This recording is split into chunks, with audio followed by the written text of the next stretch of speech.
वक्रतुंड महाकाय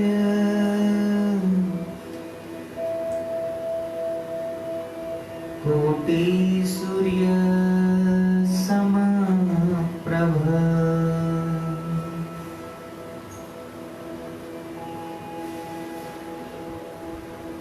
निर्विघ्नं कुरु मे देव सर्वकार्येषु सर्वदा। वंशी विभूषितकरान्नवनीतदाभा पीताम्बरादरुणबिम्बफलाधरोष्ठात् पूर्णेन्दुसुन्दरमुखादरविन्दनेत्रा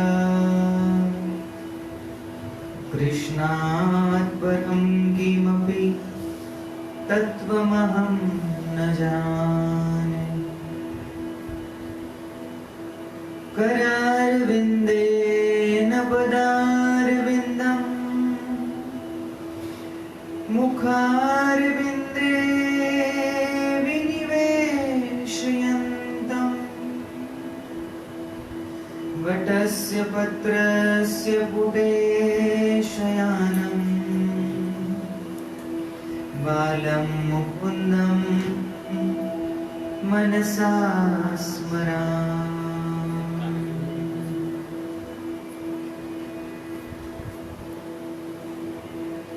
यं प्रवचन्तमनुपेतमपेतकृत्यं द्वैपायनो विरहकातर आजुहावः पुत्रेति तन्मयतया तर्वो विनेन्दुस्तं सर्वभूतहृदयं मुनिमानतोऽस्मि। ॐ गं गणपतये नमः। ॐ श्रीं सरस्वत्यै नमः। ॐ हं हनुमते नमः।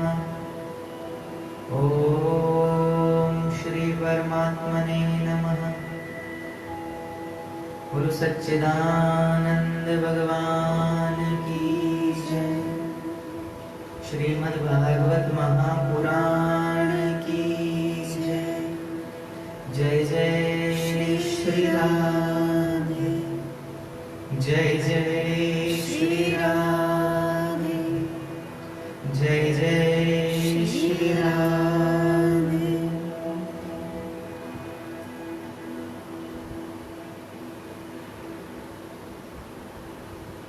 आप सभी भगवत प्रेमियों को प्रणाम। जय हिंदू राष्ट्र, जय मां भारती। छठे दिन के दूसरे सत्र की शुरुआत हम करने जा रहे हैं। दत्तचित्त होकर कथा का श्रवण।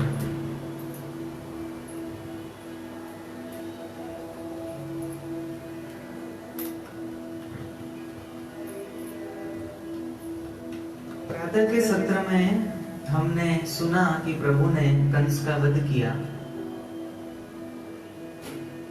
और अपने माता पिता को बंदी गृह से छुड़ाया।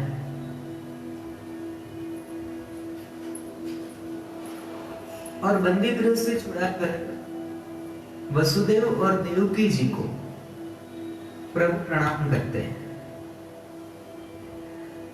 अब प्रणाम करने के बाद भी देवकी और वसुदेव जी ने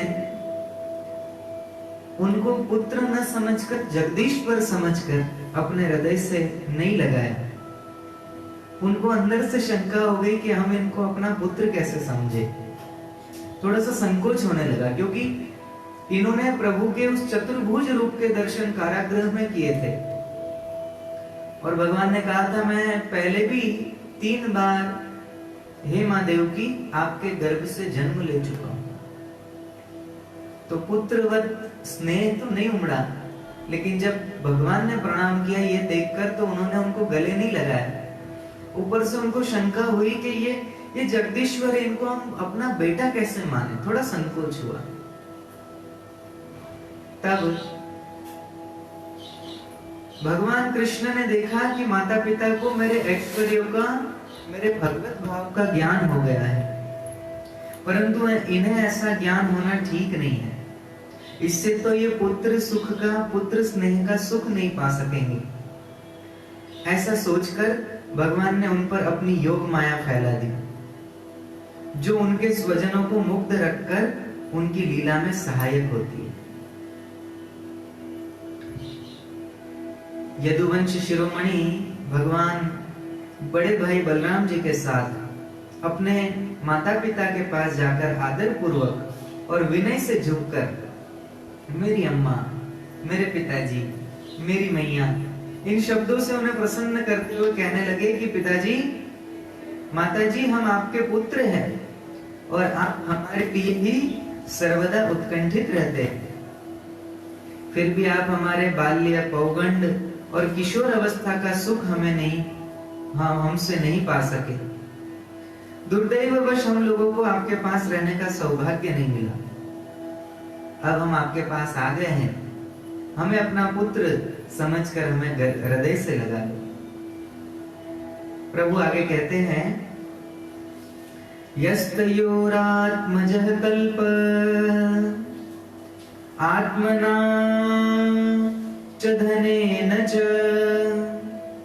वृत्तिं न दद्यात्तं प्रीत्य स्वमासं खादयन्ति हि मातरं पितरं वृद्धं भार्यां साध्वीं सुतं शिशुं गुरुं विप्रं प्रपन्नं च कल्पो विभ्रच्छवसनमृतः। हे पिताजी, जो पुत्र अपना सामर्थ्य रहते भी अपने माँ बाप की शरीर और धन से सेवा नहीं करता, उसके मरने पर यमदूत उसे उसके अपने शरीर का मांस खिलाते हैं। ध्यान से सुनिएगा, जो बालक अपने माता पिता का आदर नहीं करते, उनकी सेवा नहीं करते, उनके विषय में प्रभु क्या कह रहे हैं?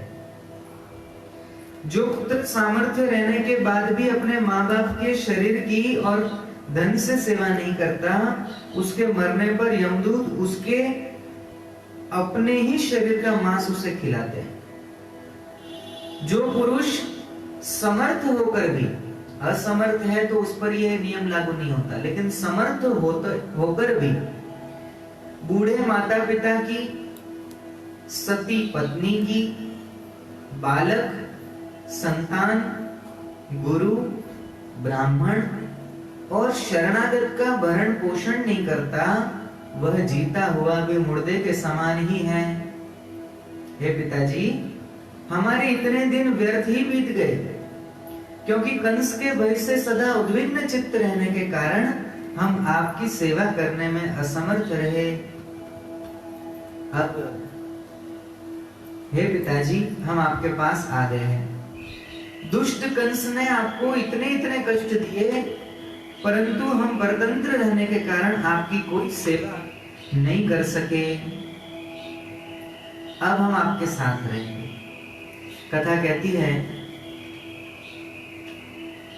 कि प्रभु के ये वचन सुनकर तुरंत देवकी और वसुदेव जी ने प्रभु को अपने गले लगाया और वर्षों से जिस पुत्र स्नेह को पाने के लिए मां देवकी व्याकुल हो रही थी,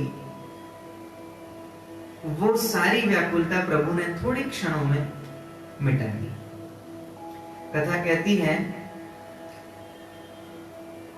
क्योंकि हमारे पूर्व काल में 5 वर्ष का बालक हो जाता था तो उसे गुरुकुल भेज दिया जाता था, और भगवान कृष्ण 11 वर्ष के हो चुके थे, तो गुरुकुल जाने में विलंब हो गया। तब वसुदेव जी ने सोचा कि राजकुमार जितने भी होते हैं वो सब समय पाकर गुरुकुल में जाते हैं, तो इन्हें भी गुरुकुल भेजा जाए। कथा कहती है कि पुरोहित गर्गाचार्य और दूसरे ब्राह्मणों से दोनों पुत्रों का विधि पूर्वक द्विजाति समुचित यज्ञोपवीत संस्कार करवाया गया। और कथा कहती है कि इनको गर्ग जी द्वारा संस्कार कराकर बलराम जी और भगवान कृष्ण को द्विजत्व को प्राप्त कराकर उनका ब्रह्मचर्य व्रत अखंड तो था ही, अब उन्हें गायत्री पूर्वक अध्ययन करने के लिए उन्हें नियमतः स्वीकार किया। और अब वे दोनों गुरुकुल में निवास करने की इच्छा से काश्यप गोत्री सांदीपनी मुनि के पास गए। और ये सांदीपनी मुनि रहते थे उज्जैन में, जिस नगरी का पूर्व काल में नाम अवंतिका नगरी था, अवंतिकापुरी या अवंतीपुर। वे दोनों भाई विधि पूर्वक गुरु जी के पास रहने लगे।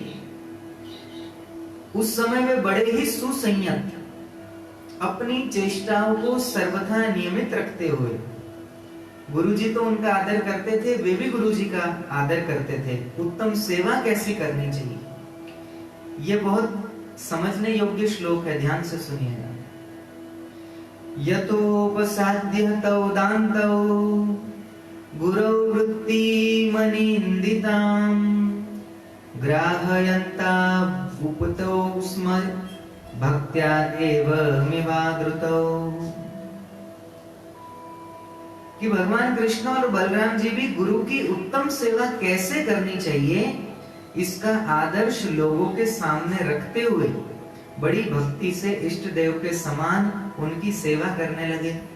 यद्यपि स्वयं भगवान और बलराम जी शेषनाग के अवतार, इन दोनों को गुरुकुल में किसी गुरु की आवश्यकता नहीं है, लेकिन फिर भी अगर वो गुरुकुल में रहते हैं तो ये केवल गुरु की उत्तम सेवा कैसे करनी चाहिए, इसका आदर्श लोगों के सामने रखने हेतु इन्होंने गुरुकुल में रहना स्वीकार किया। गुरुवर सांदीपनी जी उनकी शुद्ध भाव से युक्त सेवा से बहुत प्रसन्न होते। उन्होंने दोनों भाइयों को 6 अंग और उपनिषदों के सहित संपूर्ण वेदों की शिक्षा दी। इनके सिवा मंत्र और देवताओं के ज्ञान के साथ धनुर्वेद, मनुस्मृति आदि धर्मशास्त्र, मीमांसा आदि वेदों का तात्पर्य बताने वाले शास्त्र, तर्क विद्या माने न्याय शास्त्र आदि की भी शिक्षा दी। साथ ही संधि, विग्रह, यान, आसन, द्वैध और आश्रय, इन 6 वेदों से युक्त राजनीति का भी अध्ययन कराया। हे परीक्षित, भगवान कृष्ण और बलराम सारी विद्याओं के प्रवर्तक हैं। इस समय केवल श्रेष्ठ मनुष्य का सा व्यवहार करते हुए ही वे अध्ययन कर रहे थे। उन्होंने गुरुजी के केवल एक बार कहने मात्र से सारी विद्याएं सीख ली। आपको और हमें गुरुकुल में रहना हो तो 20 वर्ष चाहिए, लगभग 15 साल, 20 साल, 13 साल, 14 साल का इतना लंबा समय गुरुकुल में ये 64 प्रकार की विद्या सीखने के लिए चाहिए। और आप में से तो कई ऐसे होंगे जिनको 64 विद्याओं के नाम तक नहीं पता होंगे। तो ये सारी विद्याएं वहां गुरुकुल में सिखाई जाती थी और भगवान ने ये विद्या केवल 64 दिन रात में ही सीख ली। इसके प्रमाण में श्लोक मिलता है, अहोरात्रैश्चतुष्टयाम् संयत्तौ तावती कलाः गुरु दक्षिणयार्चार्यं छन्दयामास नृपः। केवल 64 दिन रात में ही संयमी शिरोमणि दोनों भाइयों ने 64 कलाओं का ज्ञान प्राप्त कर लिया। इस प्रकार अध्ययन समाप्त होने पर उन्होंने सांदीपनी मुनि जी से प्रार्थना की और कहा कि गुरुजी, आपकी जो इच्छा हो वो हमसे दक्षिणा में मांग लो।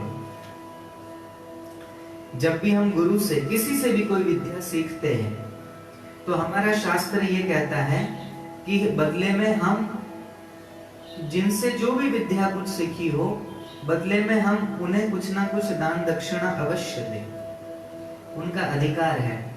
और अगर वो मना भी करते हैं और फिर भी आप नहीं देते हो, वो मना कर दे और आप सोचो कि चलो मना कर दे, आप क्या देना, ऐसा नहीं।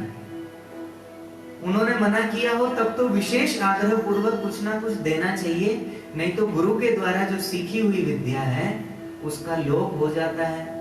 जब आवश्यकता होती है तब वो विद्या किसी काम में नहीं आती। जैसे तोते को राम राम रटना सिखा दो,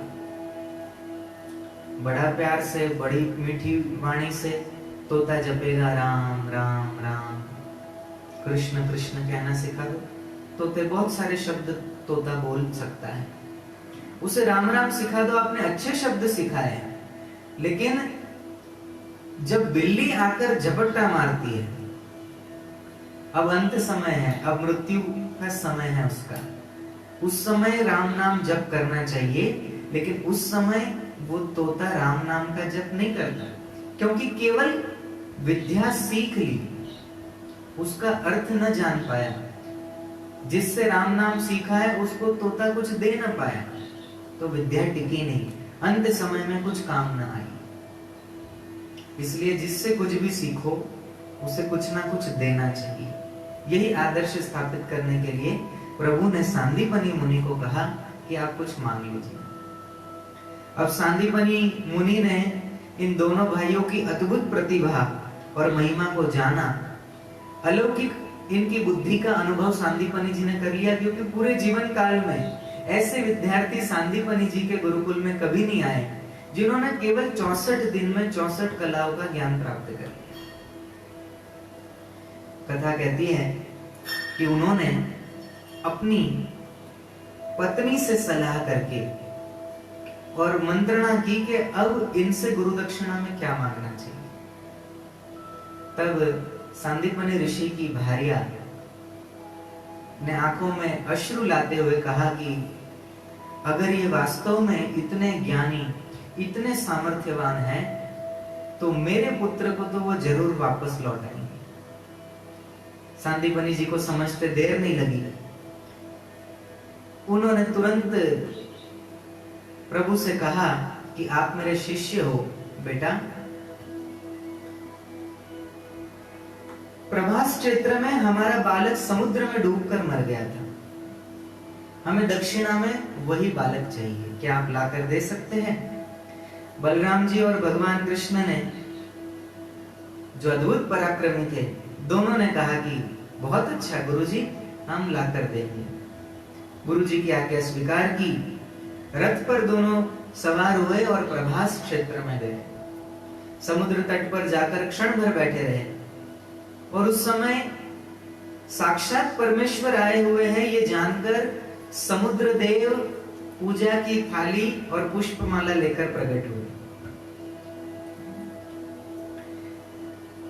अब होते भी क्यों नहीं, क्योंकि हमारे ठाकुर जी समुद्र देव के रिश्ते में जमाई लगते हैं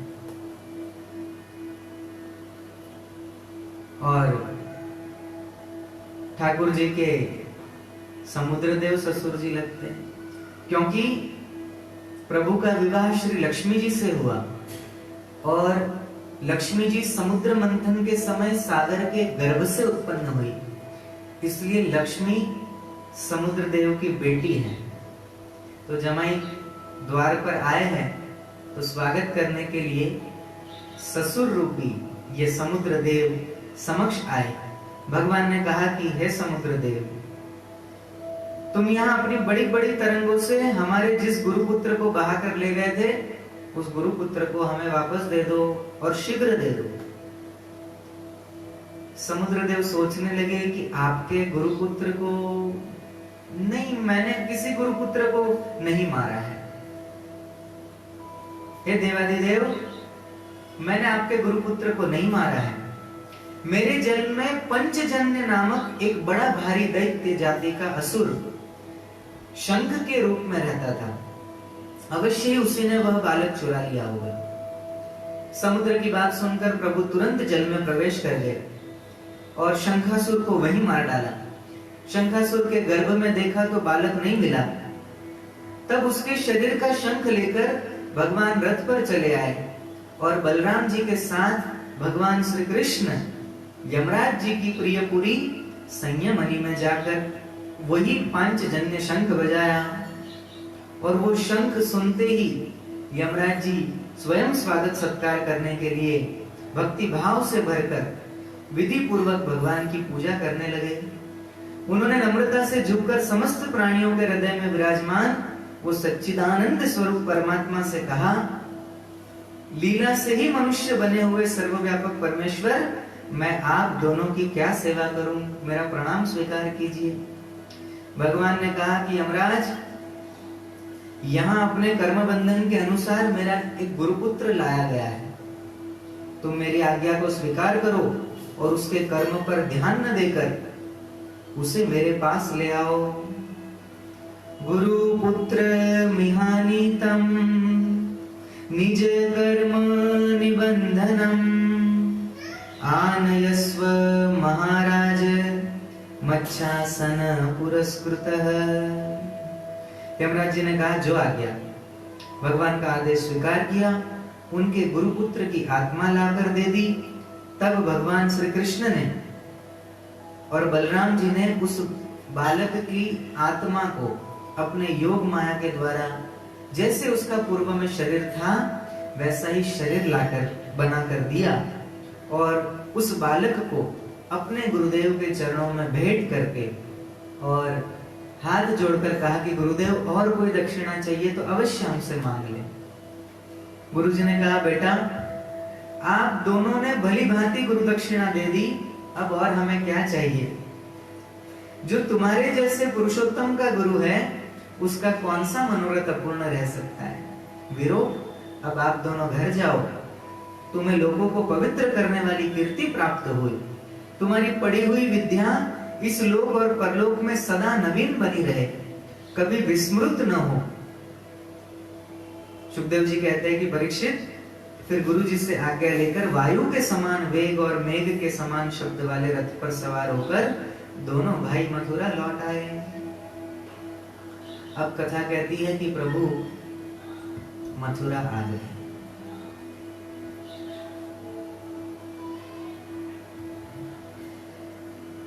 और जैसे ही मथुरा आते हैं,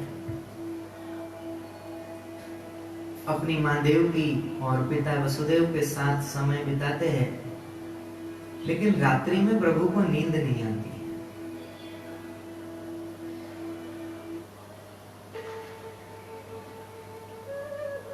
कथा कहती है कि रात भर जागते हैं, भोजन वगैरह रखा हो तो उस भोजन को ग्रहण नहीं करते हैं।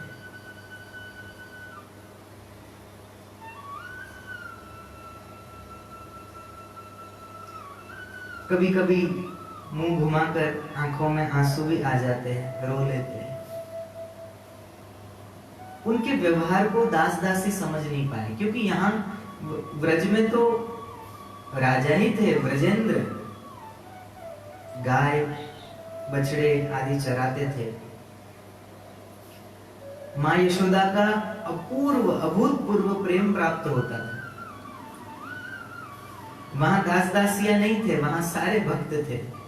और यहाँ भव्यता है, ऐश्वर्य है, दास दासियां है, लेकिन वो शांति नहीं है, वो आनंद नहीं है, वो प्रेम नहीं है, वो सुख नहीं है।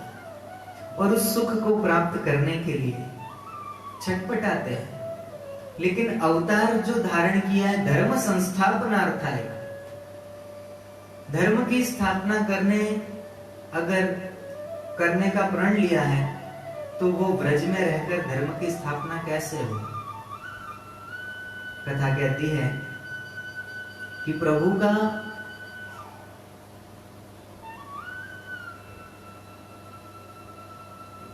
का ऐसा व्यवहार, प्रभु की ऐसी स्थिति प्रभु के प्यारे भक्त उद्धव से देखी नहीं जाती। उद्धव बड़े ज्ञानी है, वेदांती है, सर्वत्र ईश्वर है, इसका उन्हें कोरा कोरा अनुभव है। लेकिन भगवान ने एक प्रकार से अनुग्रह करके ही ये मानो लीला रची कि उद्धव, तुम्हारे पास ज्ञान तो भरपूर है, लेकिन वो ज्ञान भक्ति से शून्य है, प्रेम से शून्य है। और प्रेम से शून्य जो ज्ञान है वो शुष्क होता है, उसमें आनंद नहीं है, रस नहीं है, माधुर्य नहीं है। और जिसमें रस न हो, माधुर्य नहीं हो, आनंद नहीं हो, वो ज्ञान कोरा रह जाता है, अभिमानी बना देता है, जल्दी पतंगकारी हो जाता है ऐसा ज्ञान। उद्धव बड़े ज्ञानी थे। उद्धव ने भगवान को कहा कि प्रभु आप रो रहे हो, आप आंसू बहा रहे हो, किन के लिए? वो गायों के लिए, वो गांव की ग्वालिनों के लिए, वो नंद बाबा के लिए आंसू बहा रहे हो? वहां के पहाड़ आपको याद आते हैं? आप यमुना जी के इस किनारे पर हो, लेकिन आपको यमुना पार का किनारा याद आ रहा है। ऐसा क्या है उस ब्रज की भूमि में? ऐसा क्या है ब्रज वासियों में जो आप उनको याद करके इतना रो रहे हो? देखो वहां तो ऐसा कुछ है ही नहीं, यहाँ तो सारा ऐश्वर्य है, सुख सुविधा है। वहां कांसे के बर्तन में आप भोजन करते थे, यहाँ सोने के पात्र हैं। वहां सोने के लिए एक चद्दर होती थी, बिस्तर के नाम पर खाट होती थी, और यहाँ तो बहुमूल्य शैया है। वहां दास दासियों के नाम पे कोई नहीं था, यहाँ तो इतने सारे हैं दास दासी। आपकी इच्छा हो, एक नहीं 1000 दास दासी आपके समक्ष खड़े हैं, और आपको वहां की याद आ रही। प्रभु ने कहा सही बात है, मुझे याद आती है। उद्धव क्या करूं? बहुत इच्छा होती है कि अभी यहां से चला जाऊं, अभी मां यशोदा को मिलकर गले लगा लूं। यहां रसोई में 3600 प्रकार के व्यंजन हैं, लेकिन वो प्रेम, वो स्वाद इनमें नहीं आता जो मेरी मां यशोदा के हाथ से खट्टी छाछ पीने में आता। बिन मांगे यहाँ सब कुछ मिलता है, लेकिन जो माखन चुरा कर खाने में आनंद आता था गोपियों के घर का, वो यहाँ सोने के पात्र में दिए हुए माखन में आनंद नहीं है। उद्धव बड़े ज्ञानी भगवान को ज्ञान देने चले कि प्रभु आप तो कण कण में बसे हो, आपको किससे मोह, किससे आसक्ति? ये सब नाशवान है, आपको पता नहीं है? ये सारा जगत आपका ही बनाया हुआ है, और आप ही अपने ही बनाए हुए इस संसार में मोहित हुए जा रहे हैं। एक साधारण पुरुष की नाई अश्रु बहाते जा रहे। आप ज्ञान स्वरूप हैं, एको हम द्वितीयम नास्ति, तत्वमसि है आप। अपनी महिमा में जागिए। भगवान मनी मन मुस्कुराए।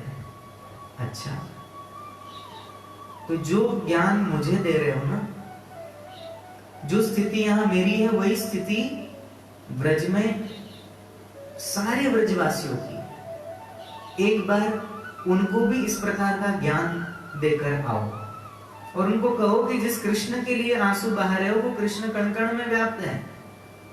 योग करो, अष्टांग योग करो, यम नियम आसन करो, प्राणायाम करो, धारणा करो, धारणा ध्यान प्रत्याहार करो, और फिर समाधि के सुख का आनंद पाओ। ये शरीर तो मरने मिटने वाला है। ये ज्ञान जाकर उन गोपियों को कराओ, उन ब्रजांगनाओं को कराओ, समस्त ब्रजवासियों को कराओ। उद्धव बड़े प्रसन्न हुए, अरे वाह, मुझे इतना अच्छा मौका मिल रहा है, सारे के सारे ब्रजवासियों को ज्ञानी बनाने का काम मैं करूंगा। और अपनी बहुत सारी वेदांत शास्त्र की पोथियां उठाकर कि अब मैं वहां थोड़े दिन रहूंगा, वहां वेदांत का प्रवचन करूंगा, और उनको बताऊंगा कि जो मथुरा में जिस महल में अभी प्रभु रह रहे हैं, वो प्रभु का बाह्य रूप है, लेकिन भगवान तो कण कण में सर्वत्र व्याप्त है। और भगवान ही नहीं, वो भगवान आप स्वयं हो। अहम ब्रह्मास्मि, तुम भी ब्रह्म हो, तुम्हारा ही स्वरूप सचराचर जगत में व्याप्त हो रहा है। ये मैं ज्ञान उनको कराऊंगा। बड़ी बड़ी पोथियां दी। और कथा कहती है कि उद्धव जी ने व्रज में प्रवेश किया। जैसे ही व्रज में प्रवेश किया, दूर से जब लोगों ने देखा कि कोई रथ पर बैठकर आ रहा है, उद्धव जी जो थे वो उद्धव जी का जो स्वरूप था वो साक्षात प्रभु के जैसा था, क्योंकि उद्धव भगवान का चिंतन करते करते भगवत स्वरूप हो गए। परम मित्र परम सखा थे उद्धव जी। और कथा कहती है कि वहां जब उद्धव जी ने प्रवेश किया तो लोगों ने सोचा कि शायद कृष्ण ही आए हैं, और फिर जब नजदीक जाकर देखा तो भगवान के प्यारे अनुचर उद्धव जी ब्रज में आए हैं। ये देखकर जो एक आशा बंधी कि हाँ मेरा कृष्ण आ गया, हाँ मेरा कन्हैया आ गया, हाँ मेरा लाला आ गया, ये भाव तुरंत शांत हो गया। कथा कहती है कि नंद बाबा को पता चला तो नंद बाबा मिलने के लिए गए उद्धव जी से। नंद बाबा बहुत प्रसन्न हुए। उन्होंने उद्धव जी को गले लगाकर उनका ही सम्मान किया, वैसे ही सम्मान किया जैसे वो साक्षात प्रभु ही आ गए हो। समय पर उत्तम भोजन कराया। जब वे आराम से पलंग पर बैठ गए तब सेवकों ने चरण दबाए, पंखा झलकर उनकी थकावट दूर कर दी। नंद बाबा ने पूछा कि परम भाग्यवान उद्धव जी, हमारे सखा वसुदेव जी जेल से छूट गए ना?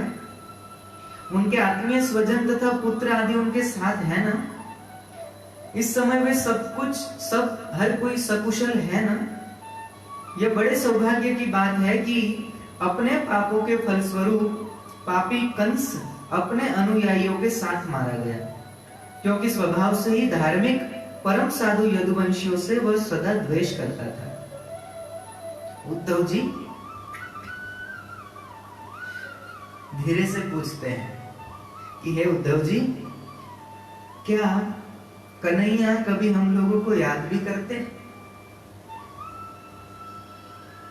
ये उनकी मां है, स्वजन संबंधी है, ये सखा है, ये गोप है, उन्हीं को अपना स्वामी और सर्वस्व मानने वाला ये सारा व्रज है, उन्हीं की गौएं है, ये वृंदावन, ये गिरिराज। क्या इन सब का वो कृष्ण कभी स्मरण भी करते हैं, कभी याद भी करते हैं? और नंद बाबा के आंखों से झरझर अश्रुधारा बह पड़ती है। आप तो ये बताइए कि हमारे गोविंद अपने सुहृद बंधु बांधवों को देखने के लिए क्या एक बार पुनः ब्रज में आएंगे? यदि वे यहाँ आ जाते तो हम उनकी वह सुगढ़ नासिका, उनका मधुर हास्य और मनोहर चितवन से युक्त मुख कमल एक बार देख लेते। उद्धव जी, कृष्ण का हृदय उदार है, उनकी शक्ति अनंत है। उन्होंने दावानल से, आंधी पानी से, वृषासुर और अजगर आदि अनेकों मृत्यु के निमित्तों से, जिनको किसी भी प्रकार से टालने का कोई उपाय नहीं था, एक बार नहीं अनेक बार हम ब्रजवासियों की रक्षा की। उद्धव जी, हम कृष्ण के विचित्र चरित्र और उनकी विलासपूर्ण तिरछी चितवन, उन्मुक्त हास्य, मधुर भाषण आदि का स्मरण करते रहते हैं और उसमें इतने तन्मय रहते हैं कि अब हमसे कोई कामकाज नहीं हो पाता। जब हम देखते हैं कि ये वही नदी है जिसमें कृष्ण क्रीड़ा करते थे, यह वही गिरिराज है जिसे उन्होंने अपने एक हाथ पर उठा लिया था, ये वही वन के प्रदेश है जहां कन्हैया गौवे चराते हुए बांसुरी बजाते थे, ये वही स्थान है जहां वे अपने सखाओं के साथ अनेक प्रकार के खेल खेलते थे और साथ ही ये भी देखते थे कि उनके वहां चरण चिन्ह अभी मिटे नहीं हैं। तब उन्हें देखकर हमारा मन कृष्णमय हो जाता है, तब हमें उसकी याद सताती है, तब हमारे आंखों से अश्रुपात होने लगता है। इसमें संदेह नहीं है कि मैं कृष्ण और बलराम को देव शिरोमणि मानता हूं और यह भी मानता हूं कि वे देवताओं का कोई बहुत बड़ा प्रयोजन सिद्ध करने के लिए यहाँ आए हुए हैं।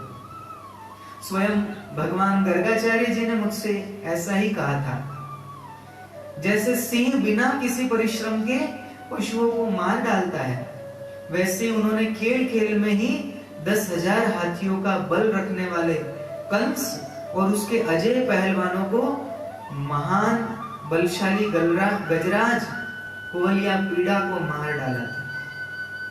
उन्होंने 3 ताल लंबे और अत्यंत दृढ़ धनुष को वैसे ही तोड़ डाला था जैसे कोई हाथी किसी छड़ी को तोड़ डाले।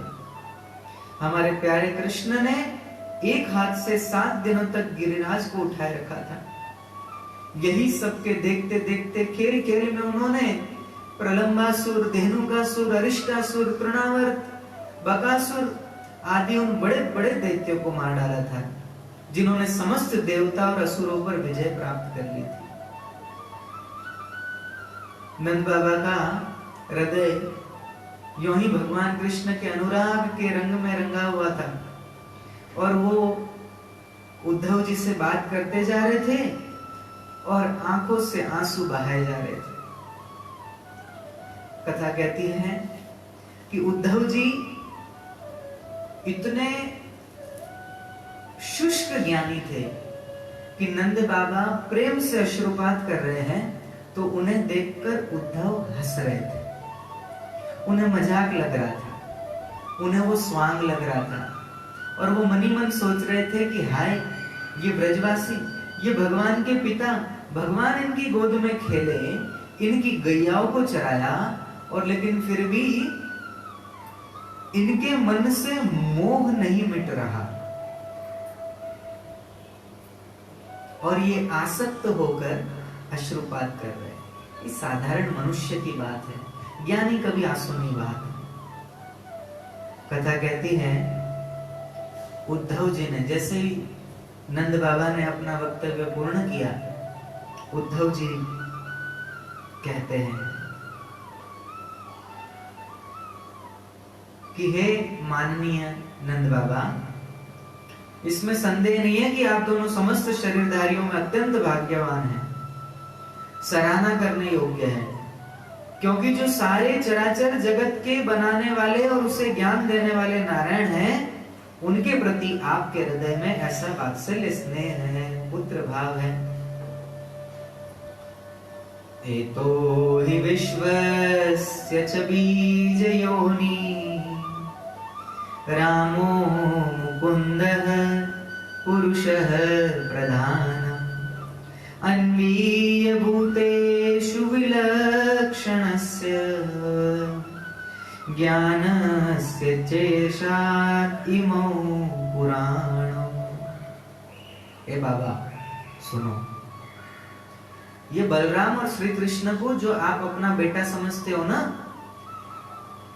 ये आपके बेटे आप समझते हो, लेकिन वास्तव में बलराम और श्री कृष्ण पुराण पुरुष है। वे सारे संसार के उपादान कारण और निमित्त कारण भी हैं। भगवान श्री कृष्ण पुरुष है तो बलराम जी प्रधान है, माने प्रकृति है। ये दोनों समस्त शरीरों में प्रविष्ट होकर उन्हें जीवन दान देते हैं। उनमें उनसे अत्यंत विलक्षण जो ज्ञान रूप जीव है उसका नियमन करते हैं। जो जीव मृत्यु के समय अपने शुद्ध मन को एक क्षण के लिए भी उनमें लगा देता है, वह समस्त कर्म वासनाओं को धोकर बहा देता है और शीघ्र ही सूर्य के समान तेजस्वी होकर परम गति को प्राप्त होता है। वे भगवान ही जो सबके आत्मा और परम कारण हैं। भक्तों की अभिलाषा पूर्ण करने और पृथ्वी का भार उतारने के लिए मनुष्य सा का शरीर ग्रहण करके प्रकट हुए। उनके प्रति आप दोनों, नंद बाबा और यशोदा जी, आप दोनों का ऐसा सुदृढ़ वात्सल्य भाव है, फिर भी आप दोनों के लिए अब कौन सा कर्म करना शेष रह जाता है?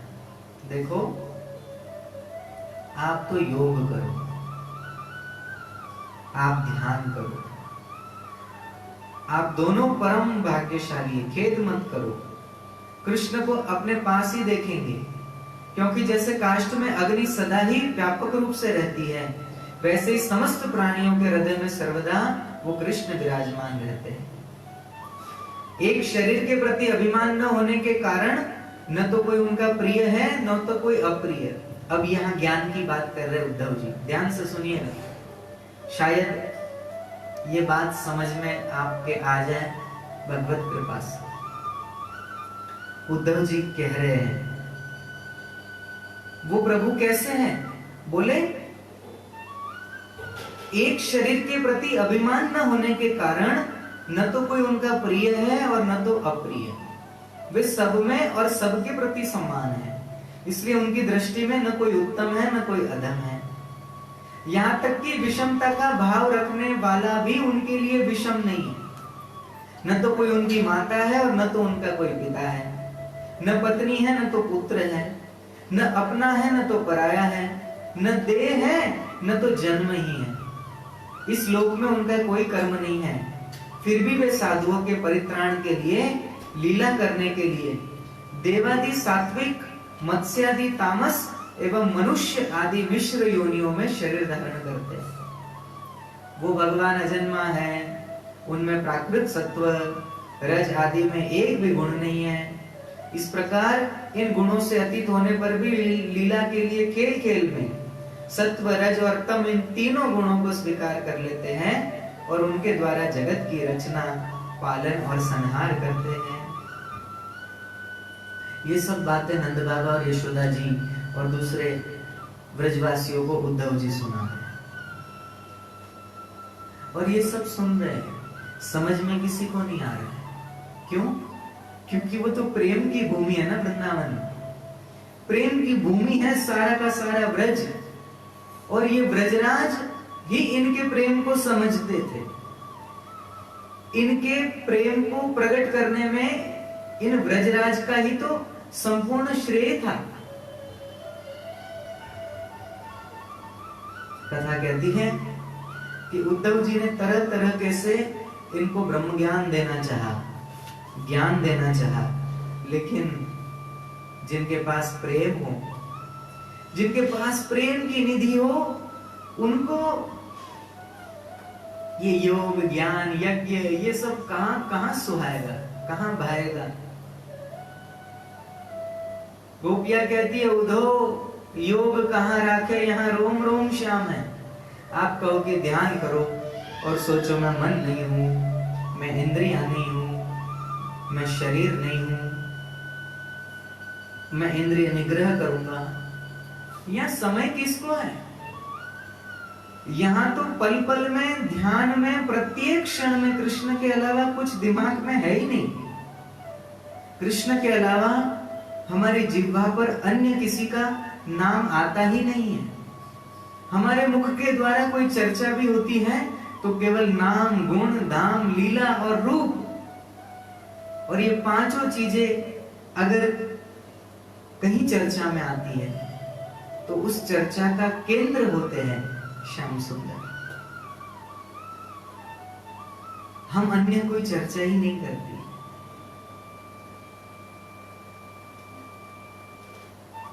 उद्धव को भी बड़ा विस्मय हुआ कि क्या ऐसा भी कोई प्रेमी हो सकता है?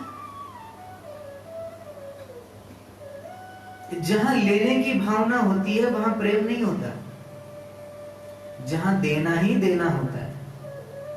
हम संसार में जिनसे भी प्रेम करते हैं वो लोग कहीं ना कहीं हमसे कुछ ना कुछ आशा रखते हैं। कहीं ना कहीं माँ बाप बच्चों को इसलिए पाल पोस के बड़ा करते हैं, उसके पीछे भी प्रेम नहीं है। प्रेम की आड़ में छुपा हुआ इनका दृढ़ स्वार्थ है कि बुढ़ापे में हमारी मदद करे, बुढ़ापे में काम आए।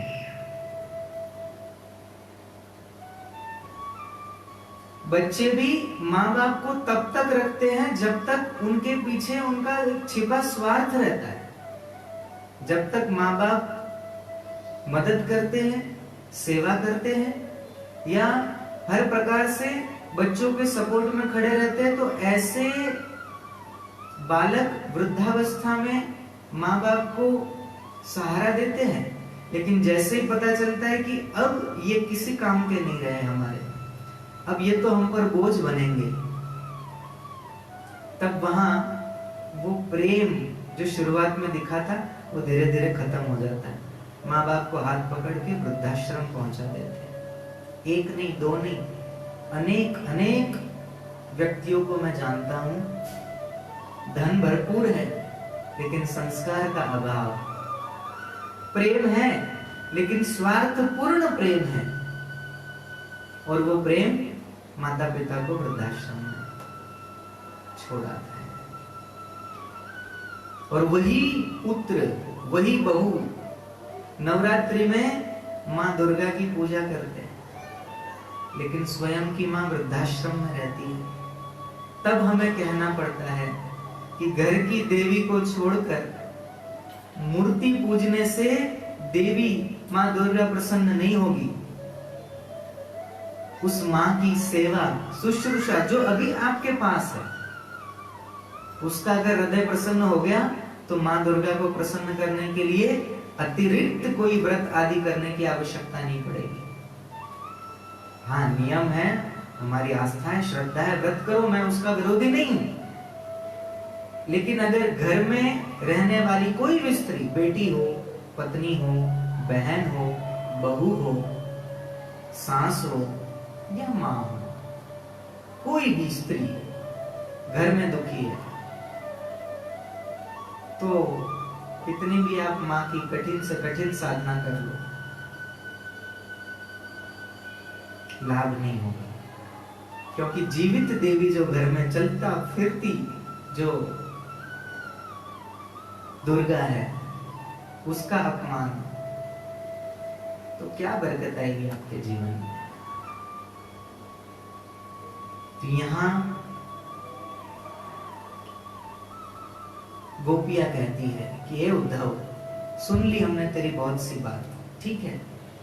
उद्धव के मन में भी आया कि कोई इस प्रकार का प्रेम कैसे कर सकता है, कि यहां तो केवल ये गोपियां देना जानती है, लेना नहीं जानती। उद्धव ने एक बार कहा होगा गोपियों से कि इतना ही प्रेम है तो मथुरा कोई दूर नहीं है, केवल यमुना जी तो पार करनी है। आज भी कोई जाता है वृंदावन दर्शन करने तो आपको पता है मथुरा और वृंदावन अगर दूरी नापे तो मुश्किल से 14-15 किलोमीटर है। लेकिन कभी भी गोपियों ने यमुना पार करके मथुरा में ये नहीं सोचा कि रहते तो हमारे श्याम सुंदर यही है ना, हम यमुना पार करके दर्शन करके आते हैं। उन्होंने कभी अपनी मर्यादा का अतिक्रमण नहीं किया। क्यों? क्योंकि कृष्ण को प्रेम करती थी और कृष्ण कहकर गए थे कि अरे अभी परसों की तो बात है, धनुष यज्ञ पूरा होगा और मेरा कार्य करके पूर्ण करके मैं आ जाऊंगा। हमारे प्रियतम ने कहा है ना कि हम परसों आएंगे, तो वो परसों जरूर आएंगे। उन्होंने कहा है कि आना मत, हम आएंगे। तो अपने प्रियतम के शब्दों का अतिक्रमण करके हम मथुरा कैसे चले? मैंने सुबह के सत्र में ही कहा था, ये प्रेम को समझने के लिए, ये रास को समझने के लिए वही समझ सकता है जिसके भीतर भगवत प्रेम हो, जो गोपी भाव हो। और वो गोपी भाव लाने के लिए महापुरुषों का संग, महापुरुषों का संश्रय, महापुरुषों के चरणों में बैठकर उनसे किए हुए प्रश्न और उनके बताए हुए मार्ग पर आप चलेंगे ना, धीरे धीरे धीरे धीरे धीरे गोपी भाव का आपके हृदय में प्रस्फुटीकरण होगा। और जैसे जैसे गोपी भाव आपका दृढ़ होगा, वैसे वैसे भगवत रस का पान आप वैसे ही कर पाएंगे जैसे किसी काल में श्री गोपियों ने किया था।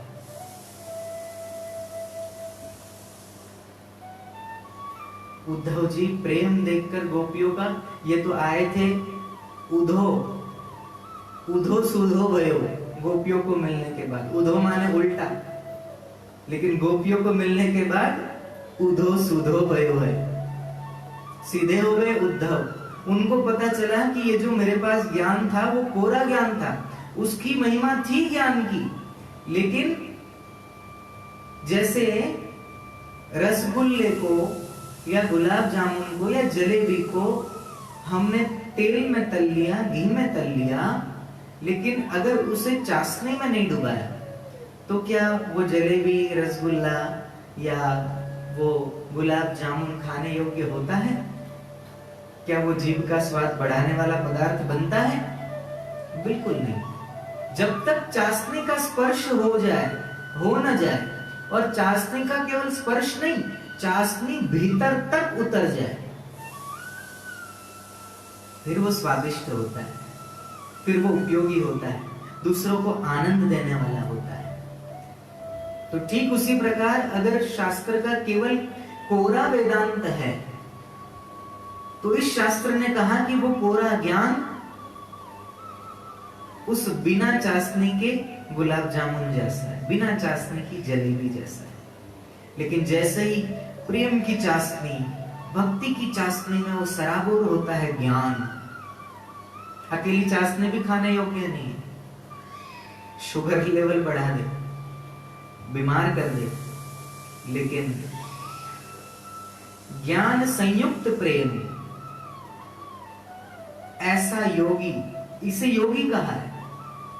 ज्ञान और प्रेम का समन्वय करे, दो वस्तुओं का जो मिलन करवाता है, वही तो योगी है।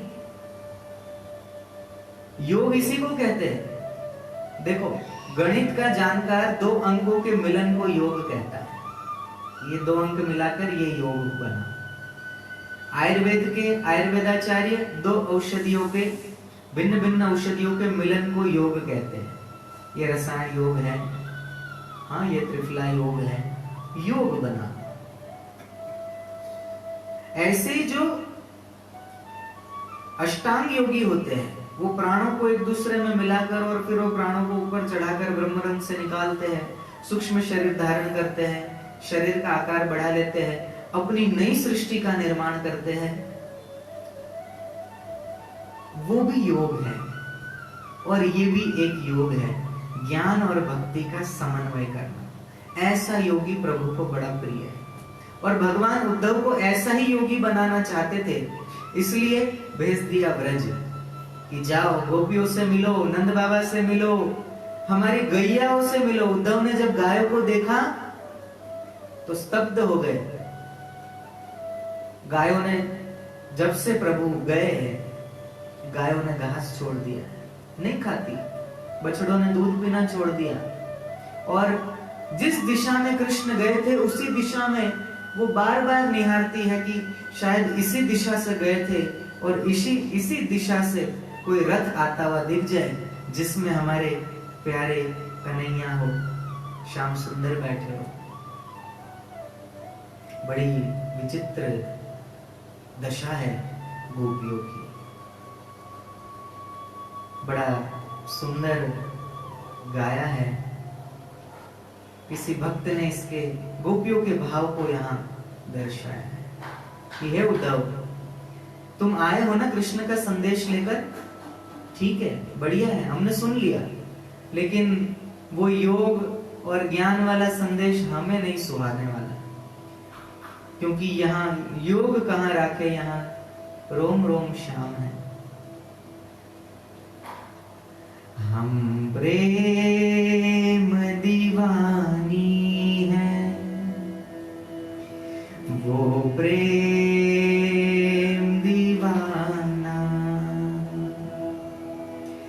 हम प्रेम दीवानी है, वो प्रेम दीवाना।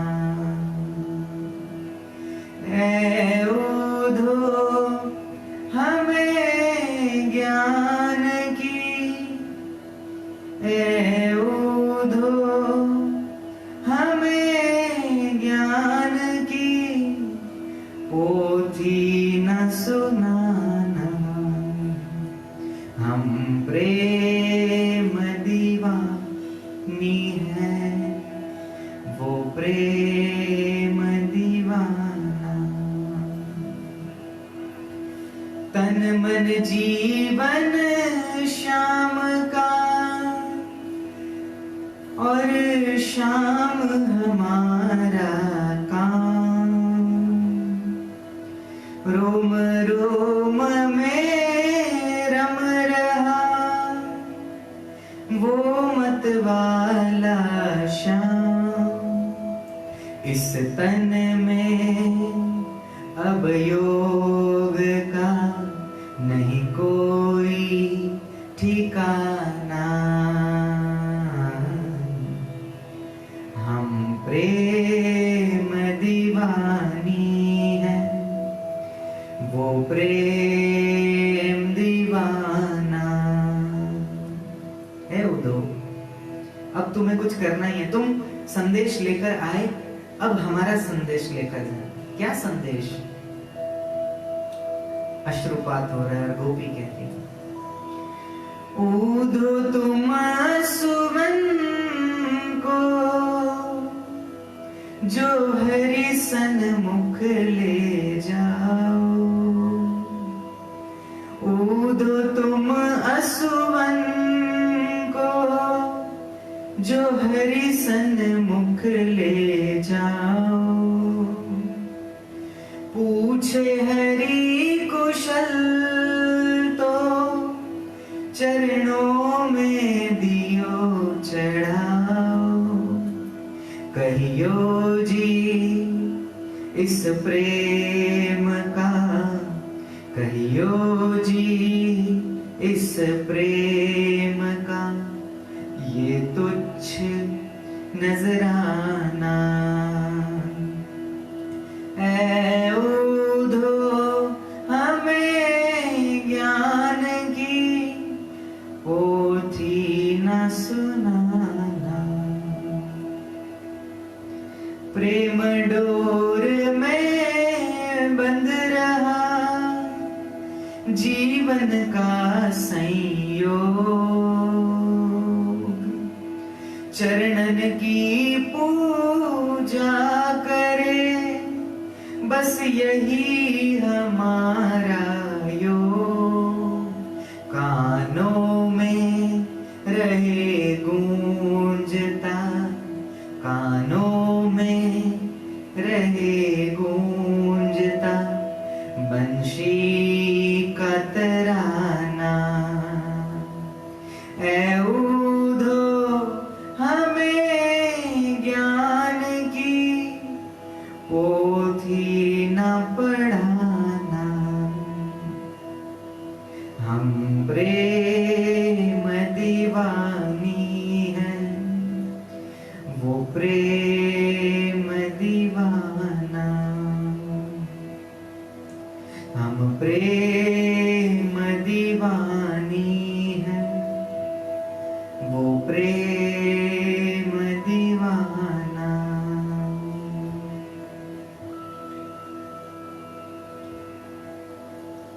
उद्धव सुधो भय,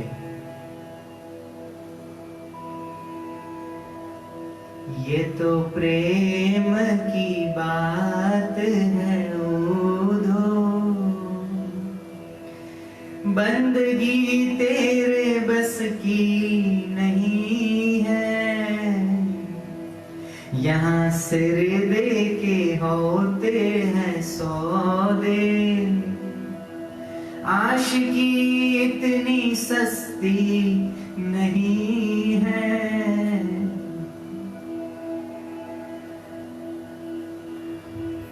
गोपियां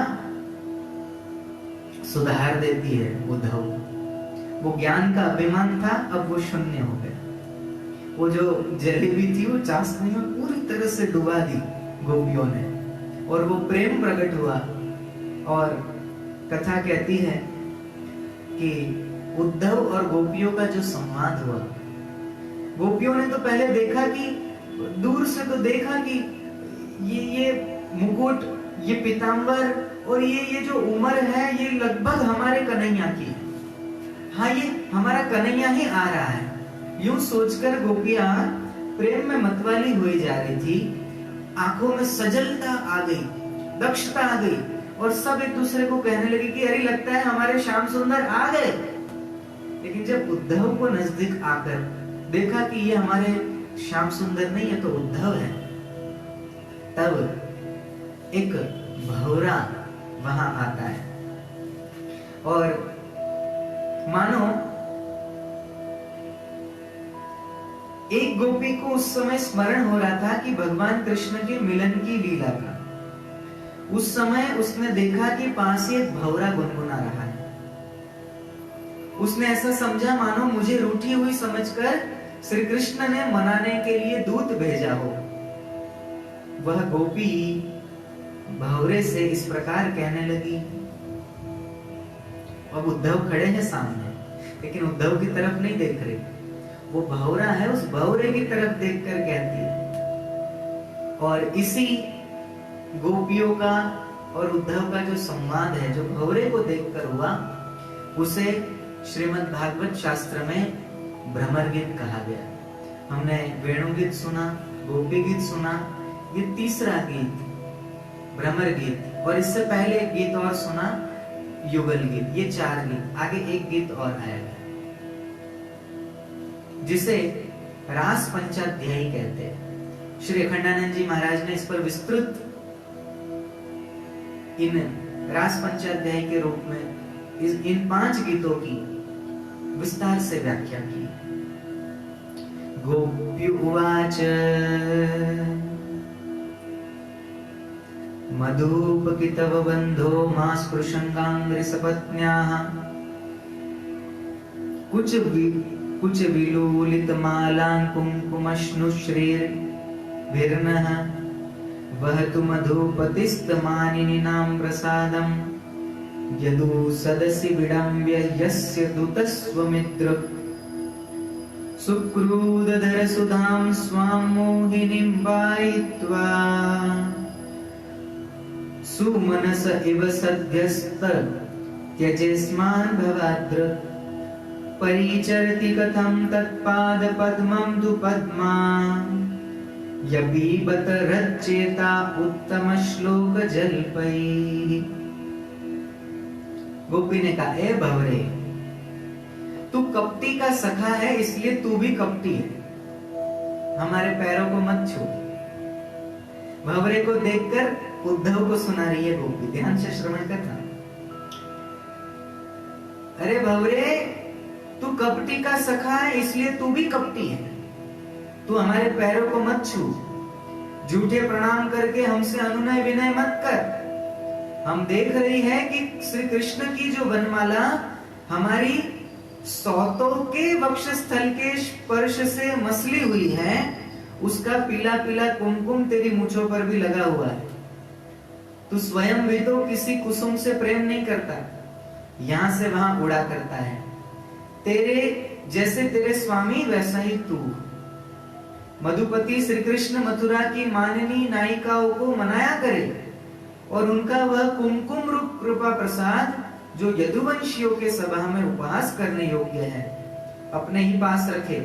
उसे तेरे द्वारा यहाँ भेजने की क्या आवश्यकता है? जैसा तू काला है वैसे वे भी है। तू भी पुष्पों का रस लेकर उड़ जाता है, वैसे ही वे भी निकले। उन्होंने हमें केवल एक बार, हाँ ऐसा ही लगता है, केवल एक बार अपनी तनिक सी मोहिनी और परम मादक अधर सुधा पिलाई थी, और फिर हम भोली भाली गोपियों को छोड़कर वे यहाँ से चले गए। पता नहीं सुकुमारी लक्ष्मी उनके चरण कमलों की सेवा कैसे करती रहती। अवश्य ही वे छेल छबीले श्री कृष्ण की चिकनी चुपड़ी बातों में आ गई होगी। चित चोर ने उनका भी चित्त चुरा लिया होगा। अरे ओ भ्रमर, हम वनवासी नहीं हैं, हमारे तो घर द्वार भी नहीं है।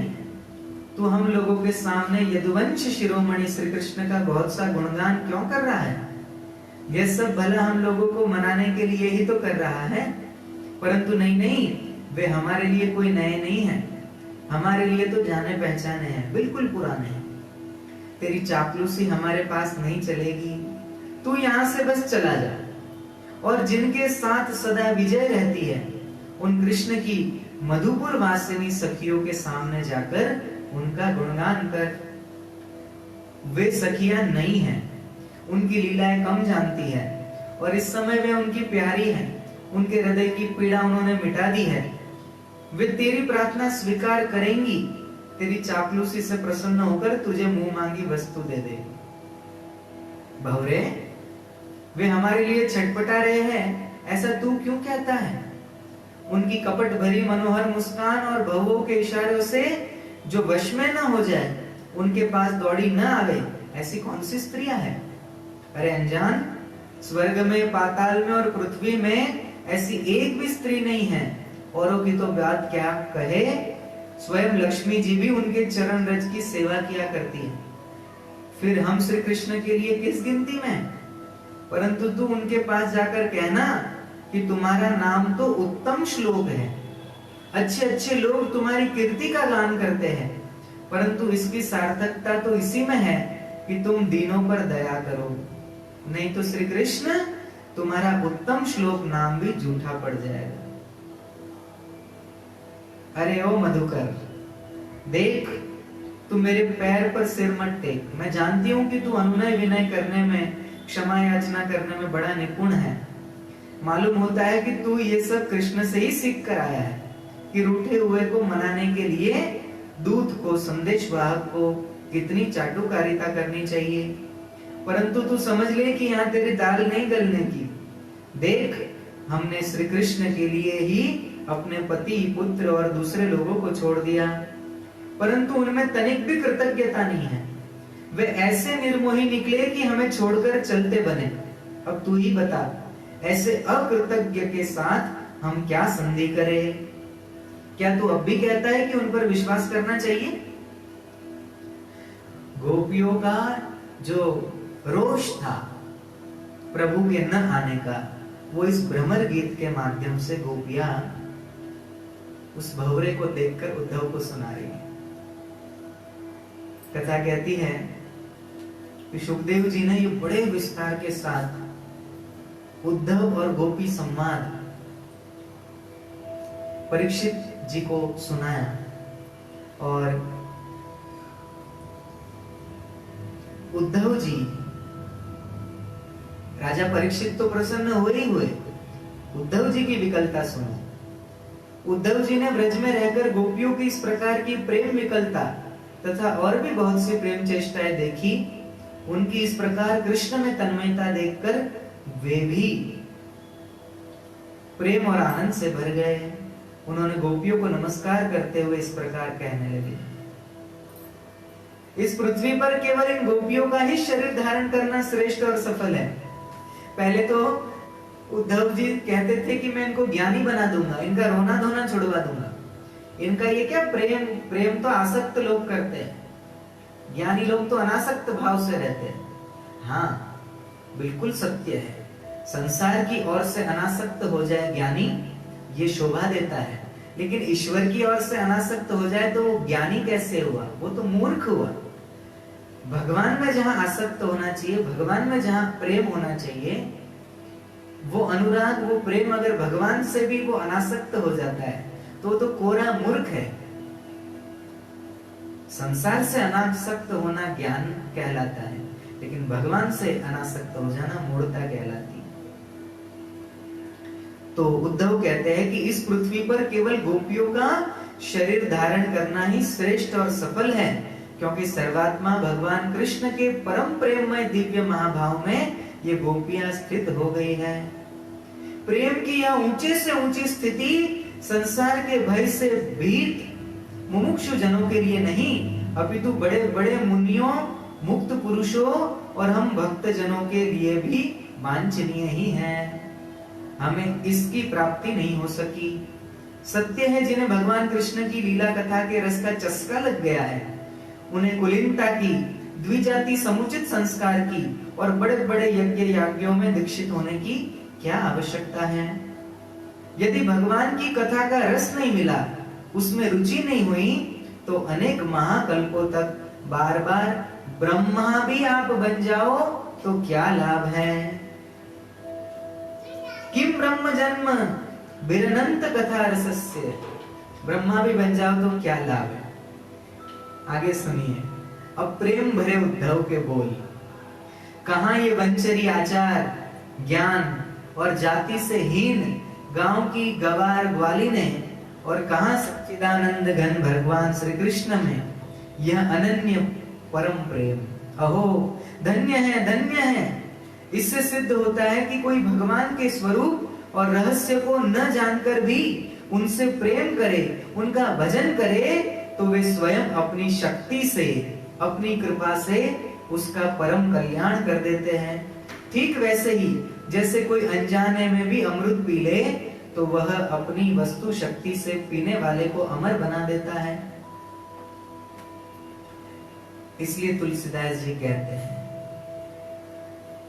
सो जानत जाको देहु जनाहि, जानत तुम ही हो जाहि। कि प्रभु उन्हीं को जानने में आते हैं जिसको प्रभु स्वयं चाहते हैं कि ये मुझे जाने, ये मुझे समझे, ये मुझसे प्रेम करे। ये प्रयत्न से मिलने वाली वस्तु नहीं है, ये प्रसाद से मिलने वाली, कृपा से मिलने वाली वस्तु है। कथा प्राप्त हो जाना सौभाग्य है, लेकिन कथा प्राप्त होने के बाद कथा को श्रवण करना ये उससे भी अधिक सौभाग्य की बात है। कथा सुन ली तो बहुत हर कोई सुनता है, जहां भी आपकी कथा होती है तो नजदीक के वृक्ष सुनते हैं, जीव जंतु सुनते हैं, पशु पक्षी अगर आसपास कहीं बंधे हो, घूमते फिरते हो तो वो सुनते हैं, भूमिगत जीव भी सुनते हैं, आकाशचारी जीव भी सुनते हैं। और जहां कथा होती है, भागवत महात्मा कहता है, स्वयं भगवान कहते हैं कि मैं अनेक देवी देवताओं के साथ आकर वहां स्वयं अपनी कथा सुनता हूं, वहां मैं उपस्थित होता हूं। तो कथा सुनने वाले बहुत से जीव हमारे आसपास है, लेकिन क्या वो जीव के कान में पड़े हुए शब्द हृदय में उतरे? अगर हृदय में उतर कर वो जीव पूजा पाठ न करने लगे, अगर वो जीव कथा सुनने के बाद भी हरिचरणों में प्रेम न करता हो, स्तुति गान न करता हो, संस्कृत में स्तुति ना आए तो कम से कम आंख बंद करके हाथ जोड़कर भगवान नाम जप तो कर सकता है। अगर वो भी ना करता हो तो वो कथा सुनना वैसे ही व्यर्थ है जैसे वो फिर अभागा कहलाता है। जैसे किसी के हाथ में कोहिनूर हीरा आ जाए और वो उसका मूल्य ही न समझे और उसको कोई चमकता हुआ पत्थर समझ के किसी बालक को ऐसे ही खेलने के लिए दे दे, तो महत्ता न समझने के कारण वो व्यक्ति मूर्ख है। ऐसे ही भगवत कथा प्राप्त होने के बाद अगर जीव स्वयं में कोई परिवर्तन नहीं लाता है तो ऐसे जीव को भी श्री सुखदेव जी ने अभागा कहा है। ये जीव अभागा है, वो जीव आत्महंता है। नवयोगेश्वर संवाद कल आएगा, उसमें मैं ये विस्तार से चर्चा करूंगा। यहाँ संपूर्ण रूप से उद्धव जी बदल जाते हैं और फिर जाते हैं प्रभु के पास और कहते हैं, बहुत सुनाते हैं फिर उद्धव जी। यहाँ तो कहकर गए थे कि मैं उनको समझा के आऊंगा, लेकिन उद्धव जब वापस लौटे तो खुद ही समझ के आए थे और कहने लगे कि तुम्हारे जैसा निष्ठुर नहीं देखा हमने। कर प्रभु कितने आप कठोर हृदय के हो। अब एक तरफ तो पहले कहते थे कि आप कितने कोमल हैं, कितने सुकुमार हैं, आपकी आंखों में अश्रु शोभा नहीं देते, आपके मुख पर ये उदासी ये शोभा नहीं देती, और अब आकर कहते हैं कि तुम कितने कठोर हो, कितने निष्ठुर हो। अरे उन गोपियों ने तुम्हारा क्या बिगाड़ा था जो छोड़ के यहाँ चले आए। उद्धव के बोल बदल गए, भगवान समझ गए कि मेरा निशाना बिल्कुल सही जगह लगा। अब ये उद्धव आया है, ये ज्ञान और प्रेम का समन्वय लेकर आया है। अब इसके द्वारा कभी भी अभिमान नहीं होगा। भगवान को सब पसंद है, भगवान को गाली भी दो तो भगवान वो भी स्वीकार कर लेंगे। एक वृंदावन की सत्य घटना बता रहा हूं। एक महात्मा कथा कर रहे थे और कथा में कहा कि भगवान की स्तुति करनी चाहिए, आप सब स्तुति करो। नित्य नियम होना चाहिए। आप भगवान की कोई भी स्तुति आप श्रीमद् भागवत शास्त्र में से पढ़ लो। प्रहलाद जी ने स्तुति की, ब्रह्मा जी ने स्तुति की, दक्ष प्रजापति ने स्तुति की, ध्रुव जी ने स्तुति की, अक्रूर जी ने स्तुति की, नंद बाबा ने स्तुति की, गोपियों का ये गोपी गीत आदि भगवान के सामने पढ़कर सुनाओ। ऐसे बहुत सारी स्तुतियां पढ़नी चाहिए। भगवान को स्तुति बहुत प्रिय है। अब उन्होंने सुन लिया। वो कथा पूरी होने के बाद महाराज जी के पास आया और कहा कि गुरुजी, आप स्तुति करने का कहते हो लेकिन मेरे से वो स्तुति बनती नहीं, और मेरे में बहुत बुरी आदत है, गाली देने की आदत। तो बोले एक काम करो, फिर भगवान को गाली दो। आप लोग ऐसा मत करना। वो महात्मा अपनी मौज में होंगे, किसी में भगवत प्राप्त महापुरुष थे, और उन्होंने कहा कि देखना बेटा, गाली तो देना, लेकिन जब मंदिर में कोई ना हो, खाली हो, उस समय भगवान को खूब सुनाना, अच्छे से अच्छी, बढ़िया से बढ़िया देना। स्तुति तो आती नहीं है, तो जो आता है उन्हीं शब्दों से स्तुति कीजिए।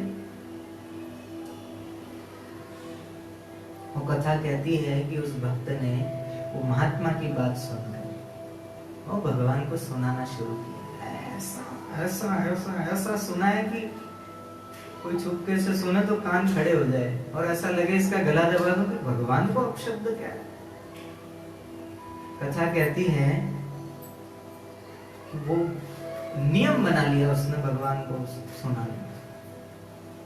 और एक दिन ऐसा आया, किसी कारणवश वो पहुंच नहीं पाया, तो वो जहां रुका था भगवान वहां प्रकट हो गए कि सुना, आज तो सुनाने क्यों नहीं आया? क्योंकि तूने सुनाया, वो शब्द कैसे भी होंगे लेकिन वो प्रेम से भरे हुए शब्द थे, भाव से भरे हुए शब्द थे। लोग तो किसी अन्य ने स्तुति की है और फिर उस स्तुति को गा गा कर मुझे रिझाने का प्रयत्न करते हैं, लेकिन उस रिझाने में प्रेम नहीं होता। और मैं तो केवल प्रेम का भूखा हूं, और प्रेम मुझे मिल जाए तो फिर मुझे कोई छिलका भी खिला दे तो मैं वो छिलके भी खाने को तैयार हो जाता हूँ। 56 भोग छोड़कर विदुरानी के घर साग पड़ी थी, बर्तन में खुरेच के वो साग खाई। दूसरी बार जब गए तो प्रभु का वो रूप देखकर विदुरानी तो ऐसी मोहित हो गई कि सामने रखे हुए केले गुदा फेंकती जाए और वो छिलका प्रभु को देती जाए। वो प्रभु बड़े प्रेम से छिलके का भोग लगा रहे, छिलका आरोग रहे। तो हम क्या देते हैं वो महत्व नहीं रखता कि आप कितना महंगे से महंगा इत्र प्रभु को देते हैं, महंगे से महंगे फूल प्रभु को चढ़ाते हैं, महंगे से महंगे आभूषण और वस्त्र प्रभु को धारण कराते हैं। ये महत्व का नहीं है। आप कोई पुराना पटा कपड़ा ही इधर उधर से सिलकर प्रभु को धारण करवा दो, और प्रेम है तो प्रभु को वो भी स्वीकार है, लेकिन हो प्रेम युक्त हृदय से। अगर उस वस्तु में प्रेम ही नहीं रहा तो प्रभु ने तो दुर्योधन के 56 भोग छोड़ दिए।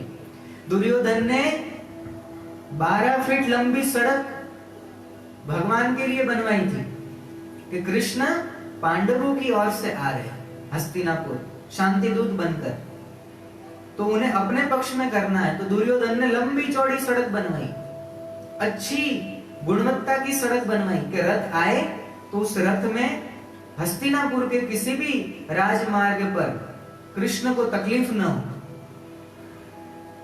और सड़क बनाई, 56 भोग बनाए, सुंदर एक कक्ष तैयार किया, फूलों से सजाया, बहुत सारी तैयारी की। स्वयं द्वारकाधीश आ गए, लेकिन प्रभु ने आसन पर बैठना भी स्वीकार नहीं किया। बोले मैं शांति दूत बनकर आया हूं तो मैं बैठूंगा नहीं, मैं जो प्रस्ताव लेकर आया हूं वो सुनाया। दुर्योधन सहमत नहीं हुआ। फिर भगवान ने समझाया, फिर सहमत नहीं हुआ। बोले ठीक है, ज्यादा नहीं तो 5 गांव दे दो, उसमें भी सहमत नहीं हुआ। एक सुई की नोक टिकाए उतनी भी जगह में पांडवों को नहीं दूंगा। और दुर्योधन ने कहा कि बंदी बना लो कृष्ण को। सैनिक जैसे ही आए और प्रभु ने जो विराट रूप दिखाया, थर थर कांपने लगे। शकुनी ने धीरे से दुर्योधन को पीछे किया। मूर्ख, ये सर्व जगत का नियंता है, पल भर में भस्म कर देगा, मान ले बात। बोले नहीं मान सकता। मां से खिसक गया दुर्योधन। भगवान अपने मूल रूप में आए और अब सोचा कि अब तो युद्ध के अलावा कोई पर्याय ही नहीं है। तब प्रभु अक्रूर जी के घर गए।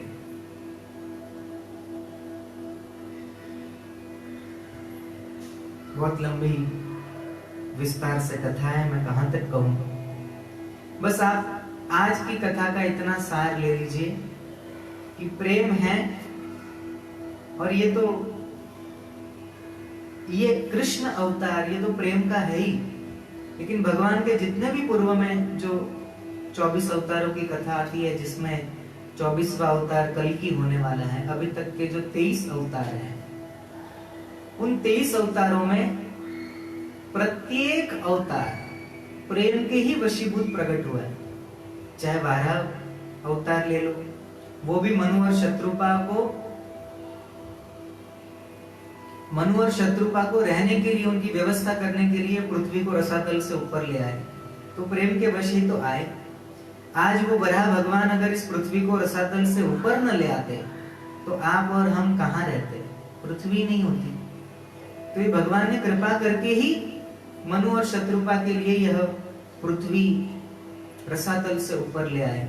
और उन मनु महाराज की हम सब संतान हैं, इसलिए तो मनुष्य कहलाते हैं। कृपा करके ही भगवान ने कपिल मुनि का अवतार लेकर सांख्य दर्शन का हमें बहुत बड़ा सिद्धांत दिया, दर्शन दिया। भगवान ने वामन रूप धर के भी देवताओं पर कृपा की, और असुर कुल में जन्मे हुए भक्तराज प्रहलाद के पौत्र राजा बलि के यहाँ भिक्षा तक मांगी भगवान ने। तेरे द्वार खड़ा भगवान, भगत बरदे रे जोली। 3 संपूर्ण जगत का दाता भिक्षा मांग रहे राजा बलि के, एक दैत्य के सामने।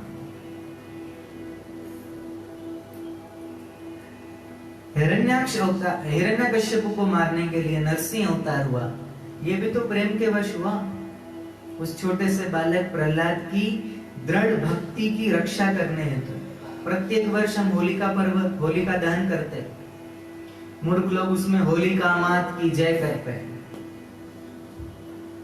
जिस राक्षसी ने भक्तराज प्रहलाद को जलाने के हेतु से गोद में लेकर बैठे, उस होली की तुम जय जयकार करते हो, इसलिए करते हो क्योंकि तुम्हें शास्त्र का ज्ञान नहीं है, धर्म का ज्ञान नहीं है, किसी संत महापुरुष को सुनते नहीं हो, भगवान की कथाओं में रुचि नहीं लेते हो, इसलिए मूर्खता भरा कार्य वहां जाकर होलिका माता की जय करते हो। वो पूजन होलिका का नहीं है, होलिका का तो दहन होता है। पूजन होता है असली में भक्तराज प्रहलाद की भक्ति का, भक्त का पूजन होता है होलिका दहन में। वो होलिका कोई माता थोड़ी थी, राक्षसी थी, असुरी थी, और उसकी जय जयकार करना निरीह मूर्खता है। उस दिन प्रहलाद जी के द्वारा गाई हुई स्तुति अगर कोई उस होलिका दहन के समय, वहां अग्नि भभकती हुई अग्नि है, हमने परिक्रमा की उस भक्तराज प्रहलाद की और बैठ गए वहीं पर आसन लगाकर, और भक्तराज प्रहलाद ने जो स्तुति की थी नरसिंह भगवान की, वो स्तुति का पठन करो और भगवत भक्ति का उदय न हो तब क्या ना। लेकिन हमारी आस्था, श्रद्धा, भक्ति हरिचरणों में है कहां? हम तो बस एक फेस्टिवल है, उत्सव है तो मना लिया, फैशन है तो कर लिया। उत्सव नहीं है, उत्सव तो है, लेकिन उस उत्सव के पीछे की जो भावना है, वो उत्सव जिन कारणों से हम मनाते हैं, उन कारणों को अगर आप और हम भूल जाएंगे तो कैसे हमारी आने वाली पीढ़ी धर्म को समझेगी, प्रभु की कृपा को समझेगी। ये बहुत चिंतनीय विषय है। मुझे तो कभी कभी बहुत दुख होता है। मैं आपसे सबसे प्रश्न करता हूं, जो भी कभी लाइव देख रहे हैं और बाद में भी जो लाइव होने के बाद भी जो देखेंगे, उन सबको मैं प्रश्न करता हूं, क्या आपके अपने बच्चे को पता है कि भगवत गीता के कितने अध्याय हैं? भगवत गीता किसने किससे कही? बस इतना ज्ञान है? अभी पूछ लीजिए, क्या उन्हें श्रीमद् भागवत कथा और श्रीमद् भगवत गीता के बीच का अंतर पता है? मैं तो कहता हूं आप लोगों में से भी 80% ऐसे लोग अभी मुझे सुन रहे होंगे जिनको भगवत गीता और श्रीमद् भागवत कथा में फर्क नहीं पता है। ये दोनों को एक ही मानते हैं। एक नहीं, लाखों नहीं, करोड़ों की संख्या में ऐसे लोग मिल जाएंगे, क्योंकि ऐसे धर्म विहीन केवल सनातनी हिंदुओं में पाए जाते हैं, जो जन्म से तो हिंदू है लेकिन उनके गुण और कर्म में पाश्चात्य संस्कृति भरी हुई है, जिनकी बुद्धि में बॉलीवुड और हॉलीवुड का गंदा कचरा भरा हुआ है। जो समय शास्त्र अध्ययन में लगाना चाहिए वो अध्ययन, ये फालतू का वो इडियट बॉक्स देखकर बुद्धि में कचरा भरते हैं लोग, जिसके कारण से भारत का युवा, भारत का बालक वैचारिक पतन हो गया, चारित्रिक पतन हो गया, सामाजिक पतन हो गया। पड़ोस में आग लगी, हमको क्या लेना देना, वो उसका जाने। ऐसी स्वार्थ बुद्धि होगी। एक वो भारत होता था, ज्यादा नहीं, आज से 20-30 साल पहले का भारत, जो हमने बचपन में देखा। जब हम गांव में रहते थे, किसी के यहाँ कोई प्रसंग हो, अच्छा शादी वगैरह हो, विवाह वगैरह का उत्सव हो, पूरा गांव मिलकर शादी निपटा देता था। जिसके घर शादी होती थी, विवाह संस्कार होता था, तो उस घर के लोगों को पता भी नहीं चलता था और कार्यक्रम हो जाता था, कोई भार अतिरिक्त नहीं पड़ता था। किसी के घर में किसी की मृत्यु हो जाए तो उस परिवार पर कोई भार ही नहीं पड़ता था। सारी मृत्यु की व्यवस्था, मृत्यु उपरांत की जितनी भी अंत्येष्टि की व्यवस्था है, पूरा गांव मिलकर कर देता था। आज आपसे मैं प्रश्न करता हूं, आपके घर पर किसी की मृत्यु हो जाए तो क्या आपके अड़ोसी पड़ोसी, आपके नगर वाले, गली मोहल्ले वाले मदद करेंगे? कोई भी शुभ प्रसंग, विवाह आदि आपके घर पर हो रहा है, क्या आपके वो सारे पड़ोसी अड़ोसी जो महानगरों में रहते हैं, वो आपके लिए खड़े होते हैं? नहीं। आपको भोजन परोसने के लिए पंगत में भी मजदूर लगाने पड़ते हैं। आपको खाना बनाने वाले को भी मोल लाना पड़ता है।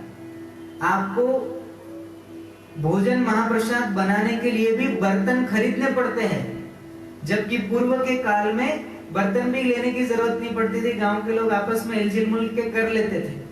अगर बारात किसी और गांव से आ गई है तो पूरी बारात को, विवाह तो किसी एक के घर का है, लेकिन वो पूरी बारात के लोगों को संभालने का, उनको सुलाना, खिलाना, नहलाना, सारी उनकी देखरेख सेवा संपूर्ण गांव मिलकर करता था कि आखिर हमारे गांव की बेटी को लेने बारात आई है। और उस जहां बेटी ब्याही जाती थी, उस गांव का पानी तक नहीं पीते थे, पूरा गांव नहीं पीता था। वो महान परंपरा कहां चली गई? पूछो अपने आप से। और शुरुआत आपसे और हमसे होगी। घर में आसपास कहीं शुभ कार्य होता है तो आपकी हमारी जिम्मेदारी है कि आप वहां जाकर मदद रूप बने। वहां जाके ये नहीं किए कि थोड़ा सा पैसा बचाने के लिए एक काम वाली बाई नहीं लगा सके, परोसने वाले को नहीं कर सके। ये निरीह मूर्खता है। क्यों? तुम्हारी कमर टूट गई थी, तुम्हारे घुटनों में दर्द था, तुम नहीं परोस सकते थे, तुम 8-10 100-200 रोटी बेल देते तो क्या हाथ दुख जाता, हाथ घिस जाता? मैं ये सब इसलिए कहना चाहता हूं कि हमारा जो भारत है वो सर्वे भवन्तु सुखिनः सर्वे सन्तु निरामया सर्वे भद्राणि पश्यन्तु मां कश्चित् दुर्भाग् भवेत् जैसी उदार भावना को लेकर चलने वाला देश, और उसमें आज हम कितने स्वार्थ में डूब रहे हैं। वो स्वार्थ में डूबने के पीछे बहुत बड़ा कारण है कि हम हिंदू अपने मूल शास्त्रों से विमुख हो गए, हम इन्हें नहीं पढ़ते। आप अपने बच्चों को उन स्कूलों में पढ़ाते हो जहां वो जिंगल बेल बजा बजा के क्रिसमस तो मनाई जाती है, लेकिन कृष्ण का वेश धारण करके जन्माष्टमी नहीं मनाई जाती। आपके बच्चे उन स्कूलों में पढ़ रहे हैं जहां पर तिलक लगाकर जाने में मनाही है, चोटी रख के जाने में मनाही है, चूड़ी और पायल पहनकर जाने में मनाही है। आप अपने बच्चों को कौन सी दिशा में ले जाना चाहते हैं? अपने घर में बाप रहते हुए पड़ोसी को बाप कहना, ठीक उसी प्रकार हमारे धर्म को छोड़कर हम किसी अन्य धर्म के रीति रिवाज और संस्कार को अपना रहे हैं, वो ठीक उसी प्रकार है अपने बाप को छोड़कर किसी और को बाप कहना। जागिए हिंदुओं, अपने धर्म के प्रति सजग होइए, अपने देश के प्रति अपने कर्तव्य को समझिए। जितना जल्दी हो सके उतनी चीनी ऐप जितनी भी आपके मोबाइल में है उसे तुरंत अनइंस्टॉल कीजिए, डिलीट करिए। जितना भी घर में अभी हो सकता है भूलवश हमने कोई चीनी सामान घर में लेकर आ गए हो पूर्व काल में, ठीक है, लेकिन अब संकल्प करिए कि आगे कभी भी कोई भी चाइना से आया हुआ सामान हम नहीं खरीदेंगे। ये आपकी और हमारी जिम्मेदारी है। हम देश प्रेम भूल गए, हम भगवत प्रेम भूल गए, हम हिंदुत्व को भूल गए, हम चोटी रखना छोड़ दिया, तिलक लगाना छोड़ दिया, जनेऊ धारण करना छोड़ दिया। कल ग्रहण है, कितनों को पता है कल ग्रहण है? और आज 10 बजे के बाद सूतक शुरू हो जाएगा। 10 बजे से पहले पहले भगवान का श्री विग्रह मंदिरों के कपाट भी बंद हो जाएंगे, और हमारे घर में जहां भी पूजा स्थान है वो पूजा स्थानों को ढकना चाहिए। कितने हिंदुओं को पता है? कितने हिंदुओं को पता है कि ये वेद लग जाए उससे पहले पहले तुलसी दल या दर्भ कुशा ये हमारे बने हुए या कच्चे भोजन सामग्री में रसोई घर में रखना चाहिए, पानी में रखना चाहिए, ताकि सूर्य की वो पराबैंगनी किरणें जो हानिकारक होती है वो जल में प्रविष्ट न कर जाए। जल में तो चलेगा, अन्य जगह भोजन, बना हुआ भोजन, पका हुआ भोजन या कच्चा जो सीधा सामान है उसमें न चली जाए, इसलिए वो कुशा और तुलसी दल उसमें रखा जाता है। कितने लोग रखते हैं? जो रखते हैं उनको धन्यवाद, व्यासपीठ से धन्यवाद देता हूं, लेकिन जो नहीं रखते उनको समझना चाहिए। आज वैज्ञानिक मानते हैं कि भारत के ऋषि मुनियों ने जितना गहन अध्ययन ग्रहण के विषय में किया है उतना दुनिया के किसी वैज्ञानिक ने आज तक नहीं किया। अभी 10-20 साल से ये नासा के वैज्ञानिक ग्रहण पर विशेष रिसर्च कर रहे हैं, और आपको सुनकर आश्चर्य होगा कि ग्रहण को लेकर जिस विषय पर वो शोध कर रहे हैं उनमें उनको भारतीय शास्त्र बहुत मदद रूप बन रहा है, क्योंकि हमारे ऋषि मुनियों ने कहा है कि ग्रहण को खुली आंख से नहीं देखना, ग्रहण को दूरबीन से नहीं देखना, ग्रहण को जल में नहीं देखना। अरे ग्रहण को ही नहीं, सूर्य और चंद्रमा को भी साधारण पानी में, जैसे नदी में स्नान कर रहे हैं, तालाब में है, और हम प्रतिबिंब जल में सूर्य का और चंद्रमा का देखते हैं, तो वो भी हमारे ऋषियों ने निषिद्ध किया हुआ है, क्योंकि उससे आंखें खराब हो जाती हैं। बहुत गहन अध्ययन किया हमारे ऋषि मुनियों ने। हमारे ऋषि मुनियों ने लिखा है, शास्त्रों में श्लोक के माध्यम से बताया है कि उदय होता हुआ सूर्य के दर्शन तो करे, लेकिन अस्त होते हुए सूर्य के दर्शन न करे, और ग्रहण के बाद तुरंत स्नान करे। और ग्रहण के बाद आपने किसी भी जलाशय में स्नान किया है, चाहे वो नदी हो, तालाब हो, घर में रखा हुआ जल हो, इस संसार में संपूर्ण जल चाहे समुद्र हो ग्रहण के बाद शुद्ध हो जाता है, और ग्रहण के बाद तुरंत किया हुआ अगर स्नान गंगा स्नान का पुण्य देता है। ये खोज हमारे ऋषि मुनियों ने। उसको आज वो मान रहे हैं, और वो जैसे जैसे उसमें शोध कर रहे हैं वो बोल रहे हैं कि ये बात जो हमें अभी पता चल रही है, भारत के ऋषि मुनियों ने लाखों वर्ष पहले बता दी। वो लाखों वर्षों पुरानी परंपरा आप क्यों छोड़ रहे हैं? हम तो ये टीवी पर भी जो दिखाते हैं ना ग्रहण, वो भी हम नहीं देखते, क्योंकि जहां हमारे ऋषि ने मना कर दिया वहां बात खत्म हो गई। क्योंकि हमें हमारे ऋषियों पर पूर्ण विश्वास है, पूर्ण भरोसा है कि वो कभी भी गलत वस्तु नहीं लिख सकते।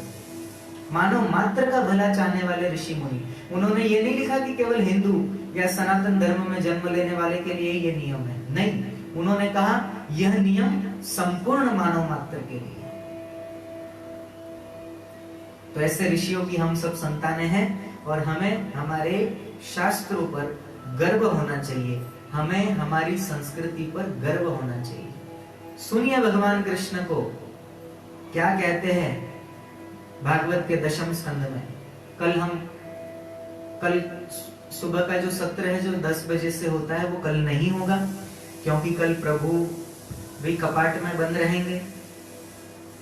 हमारी श्री भागवत जी भी कल विराम ही रहेगा जब तक ग्रहण है।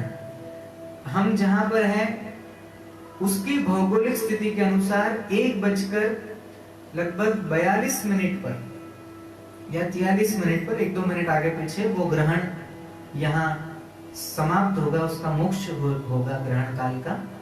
उसके बाद फिर हम स्नान आदि करके लगभग 4 बजे के 4-4:15 बजे के आसपास यहाँ कथा प्रारंभ करेंगे, और कल यह कथा 4 घंटे चलेगी, 4 से लेकर 8-8:15 बजे तक, क्योंकि सुबह का सत्र, शाम का सत्र हमें दोनों पूर्ण करने हैं।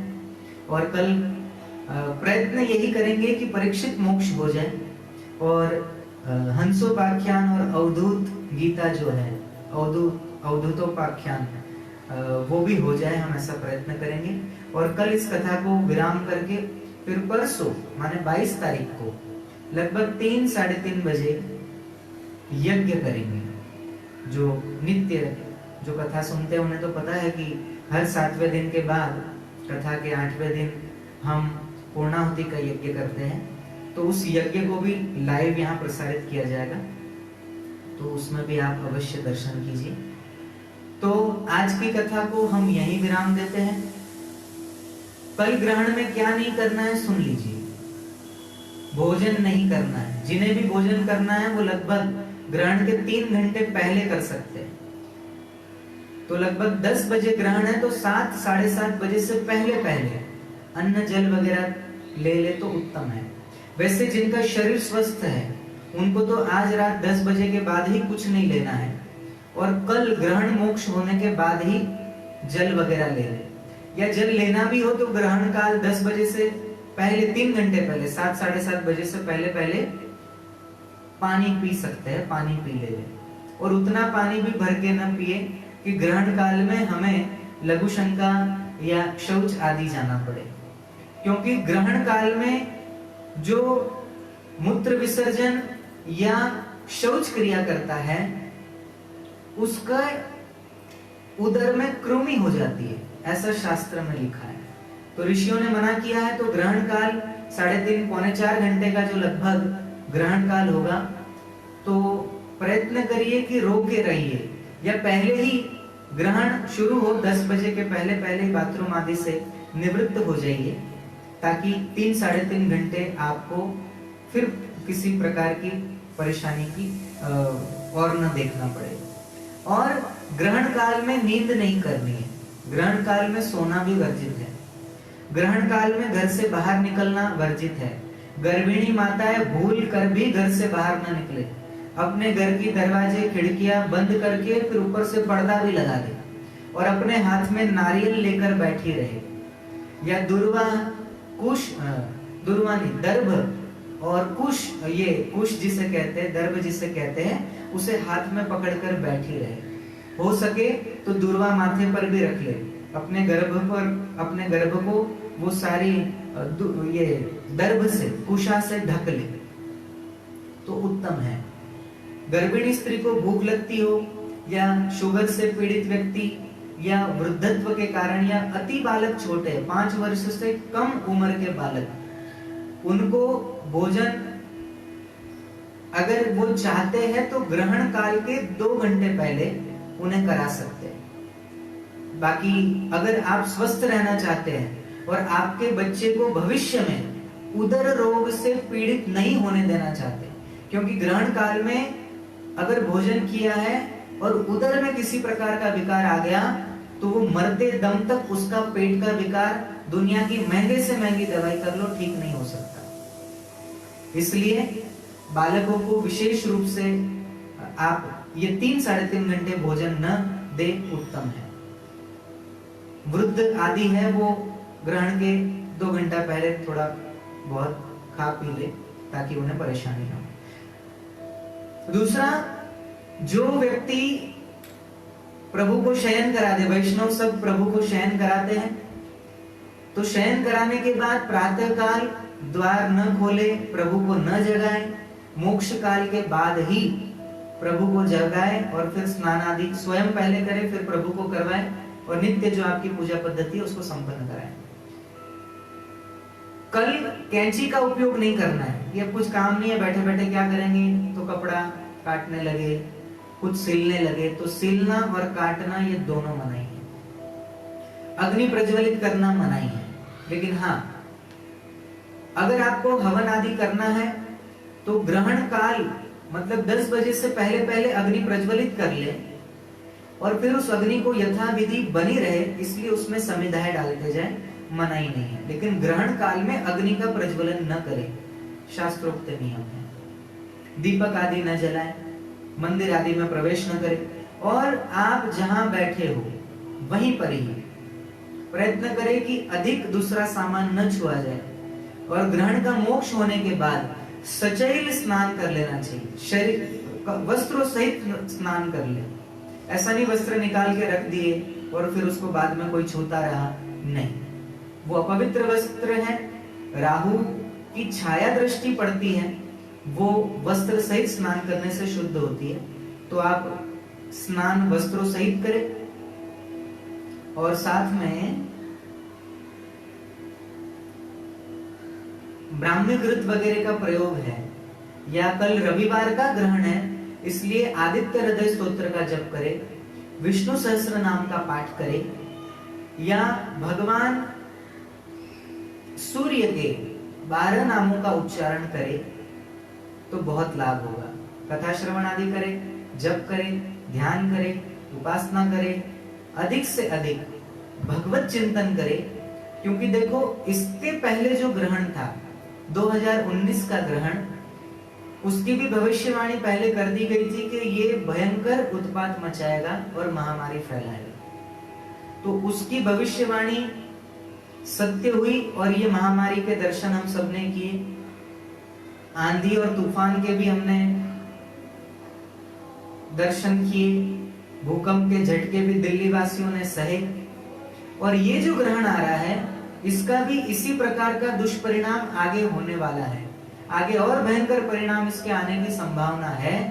इसलिए ऋषियों ने कहा है कि किसी भी प्रकार का ग्रहण हो, सूर्य ग्रहण हो या चंद्र ग्रहण हो, अगर इन ग्रहणों के दुष्परिणामों से अपने आप की रक्षा करनी है तो ऋषियों के बताए हुए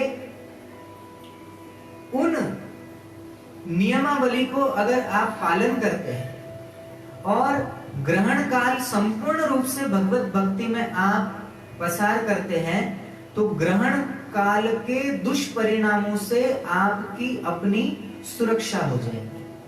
तो इसलिए आप सबसे अनुरोध है कि कल अगर इस ग्रहण के दुष्परिणामों से आप अपने आप की रक्षा करना चाहते हैं तो बिना झिझके, बिना आलस्य किए कल नियमों का पालन करना। तो मैंने आपको बता दिया कल क्या नहीं करना है और क्या करना है, ये दोनों वस्तुएं आपको बता दी।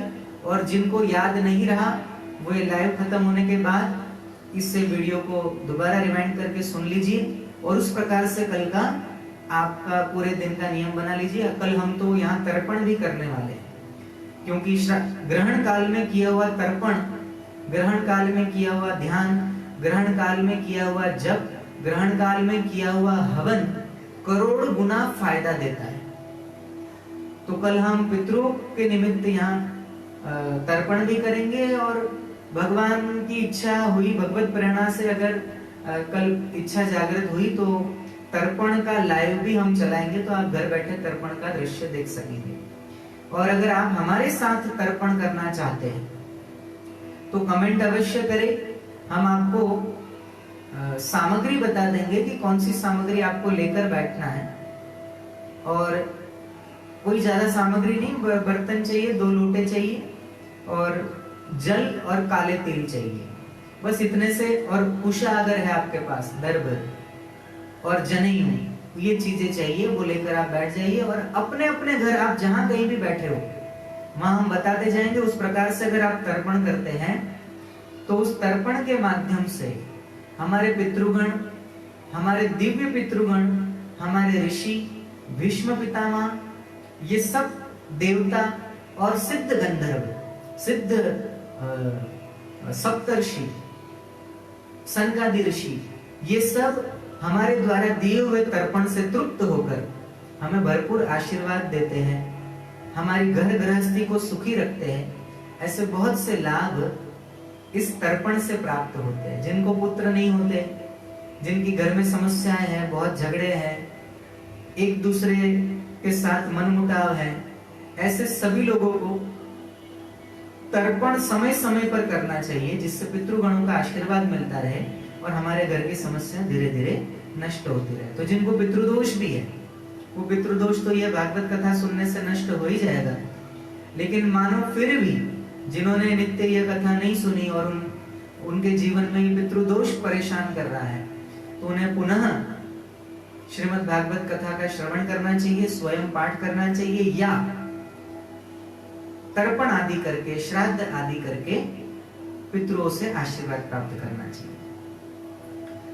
तो आज की कथा हम यही विराम दें। कल हम शाम को 4 बजे फिर लाइव होंगे। नारायण नारायण नारायण नारायण। कमर सीधी रखकर भगवान नाम का जप करते हुए आज के सत्र को हम पूर्णता की ओर ले जाएं।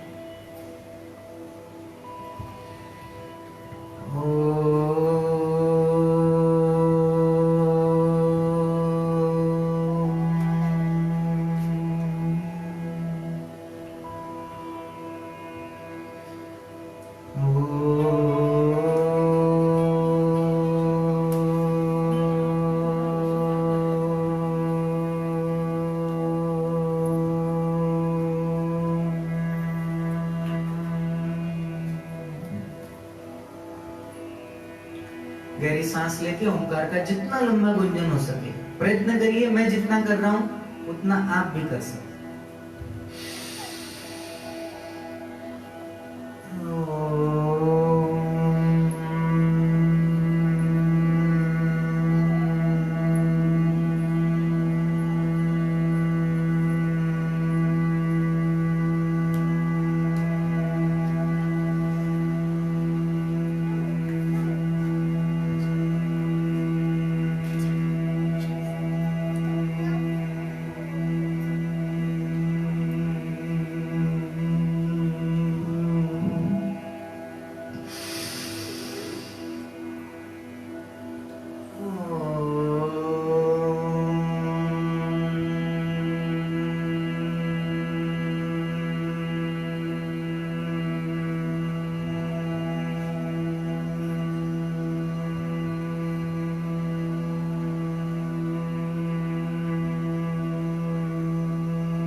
भगवते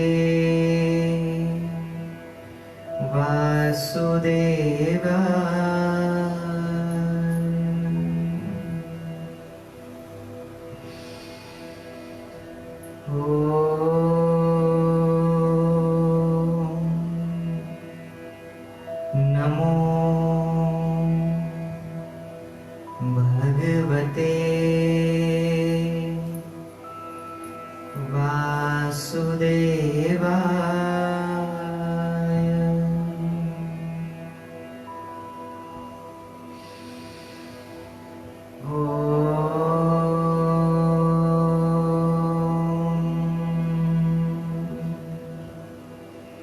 नमो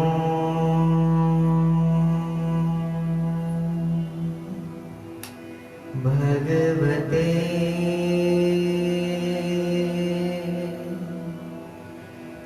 वासुदेवाय।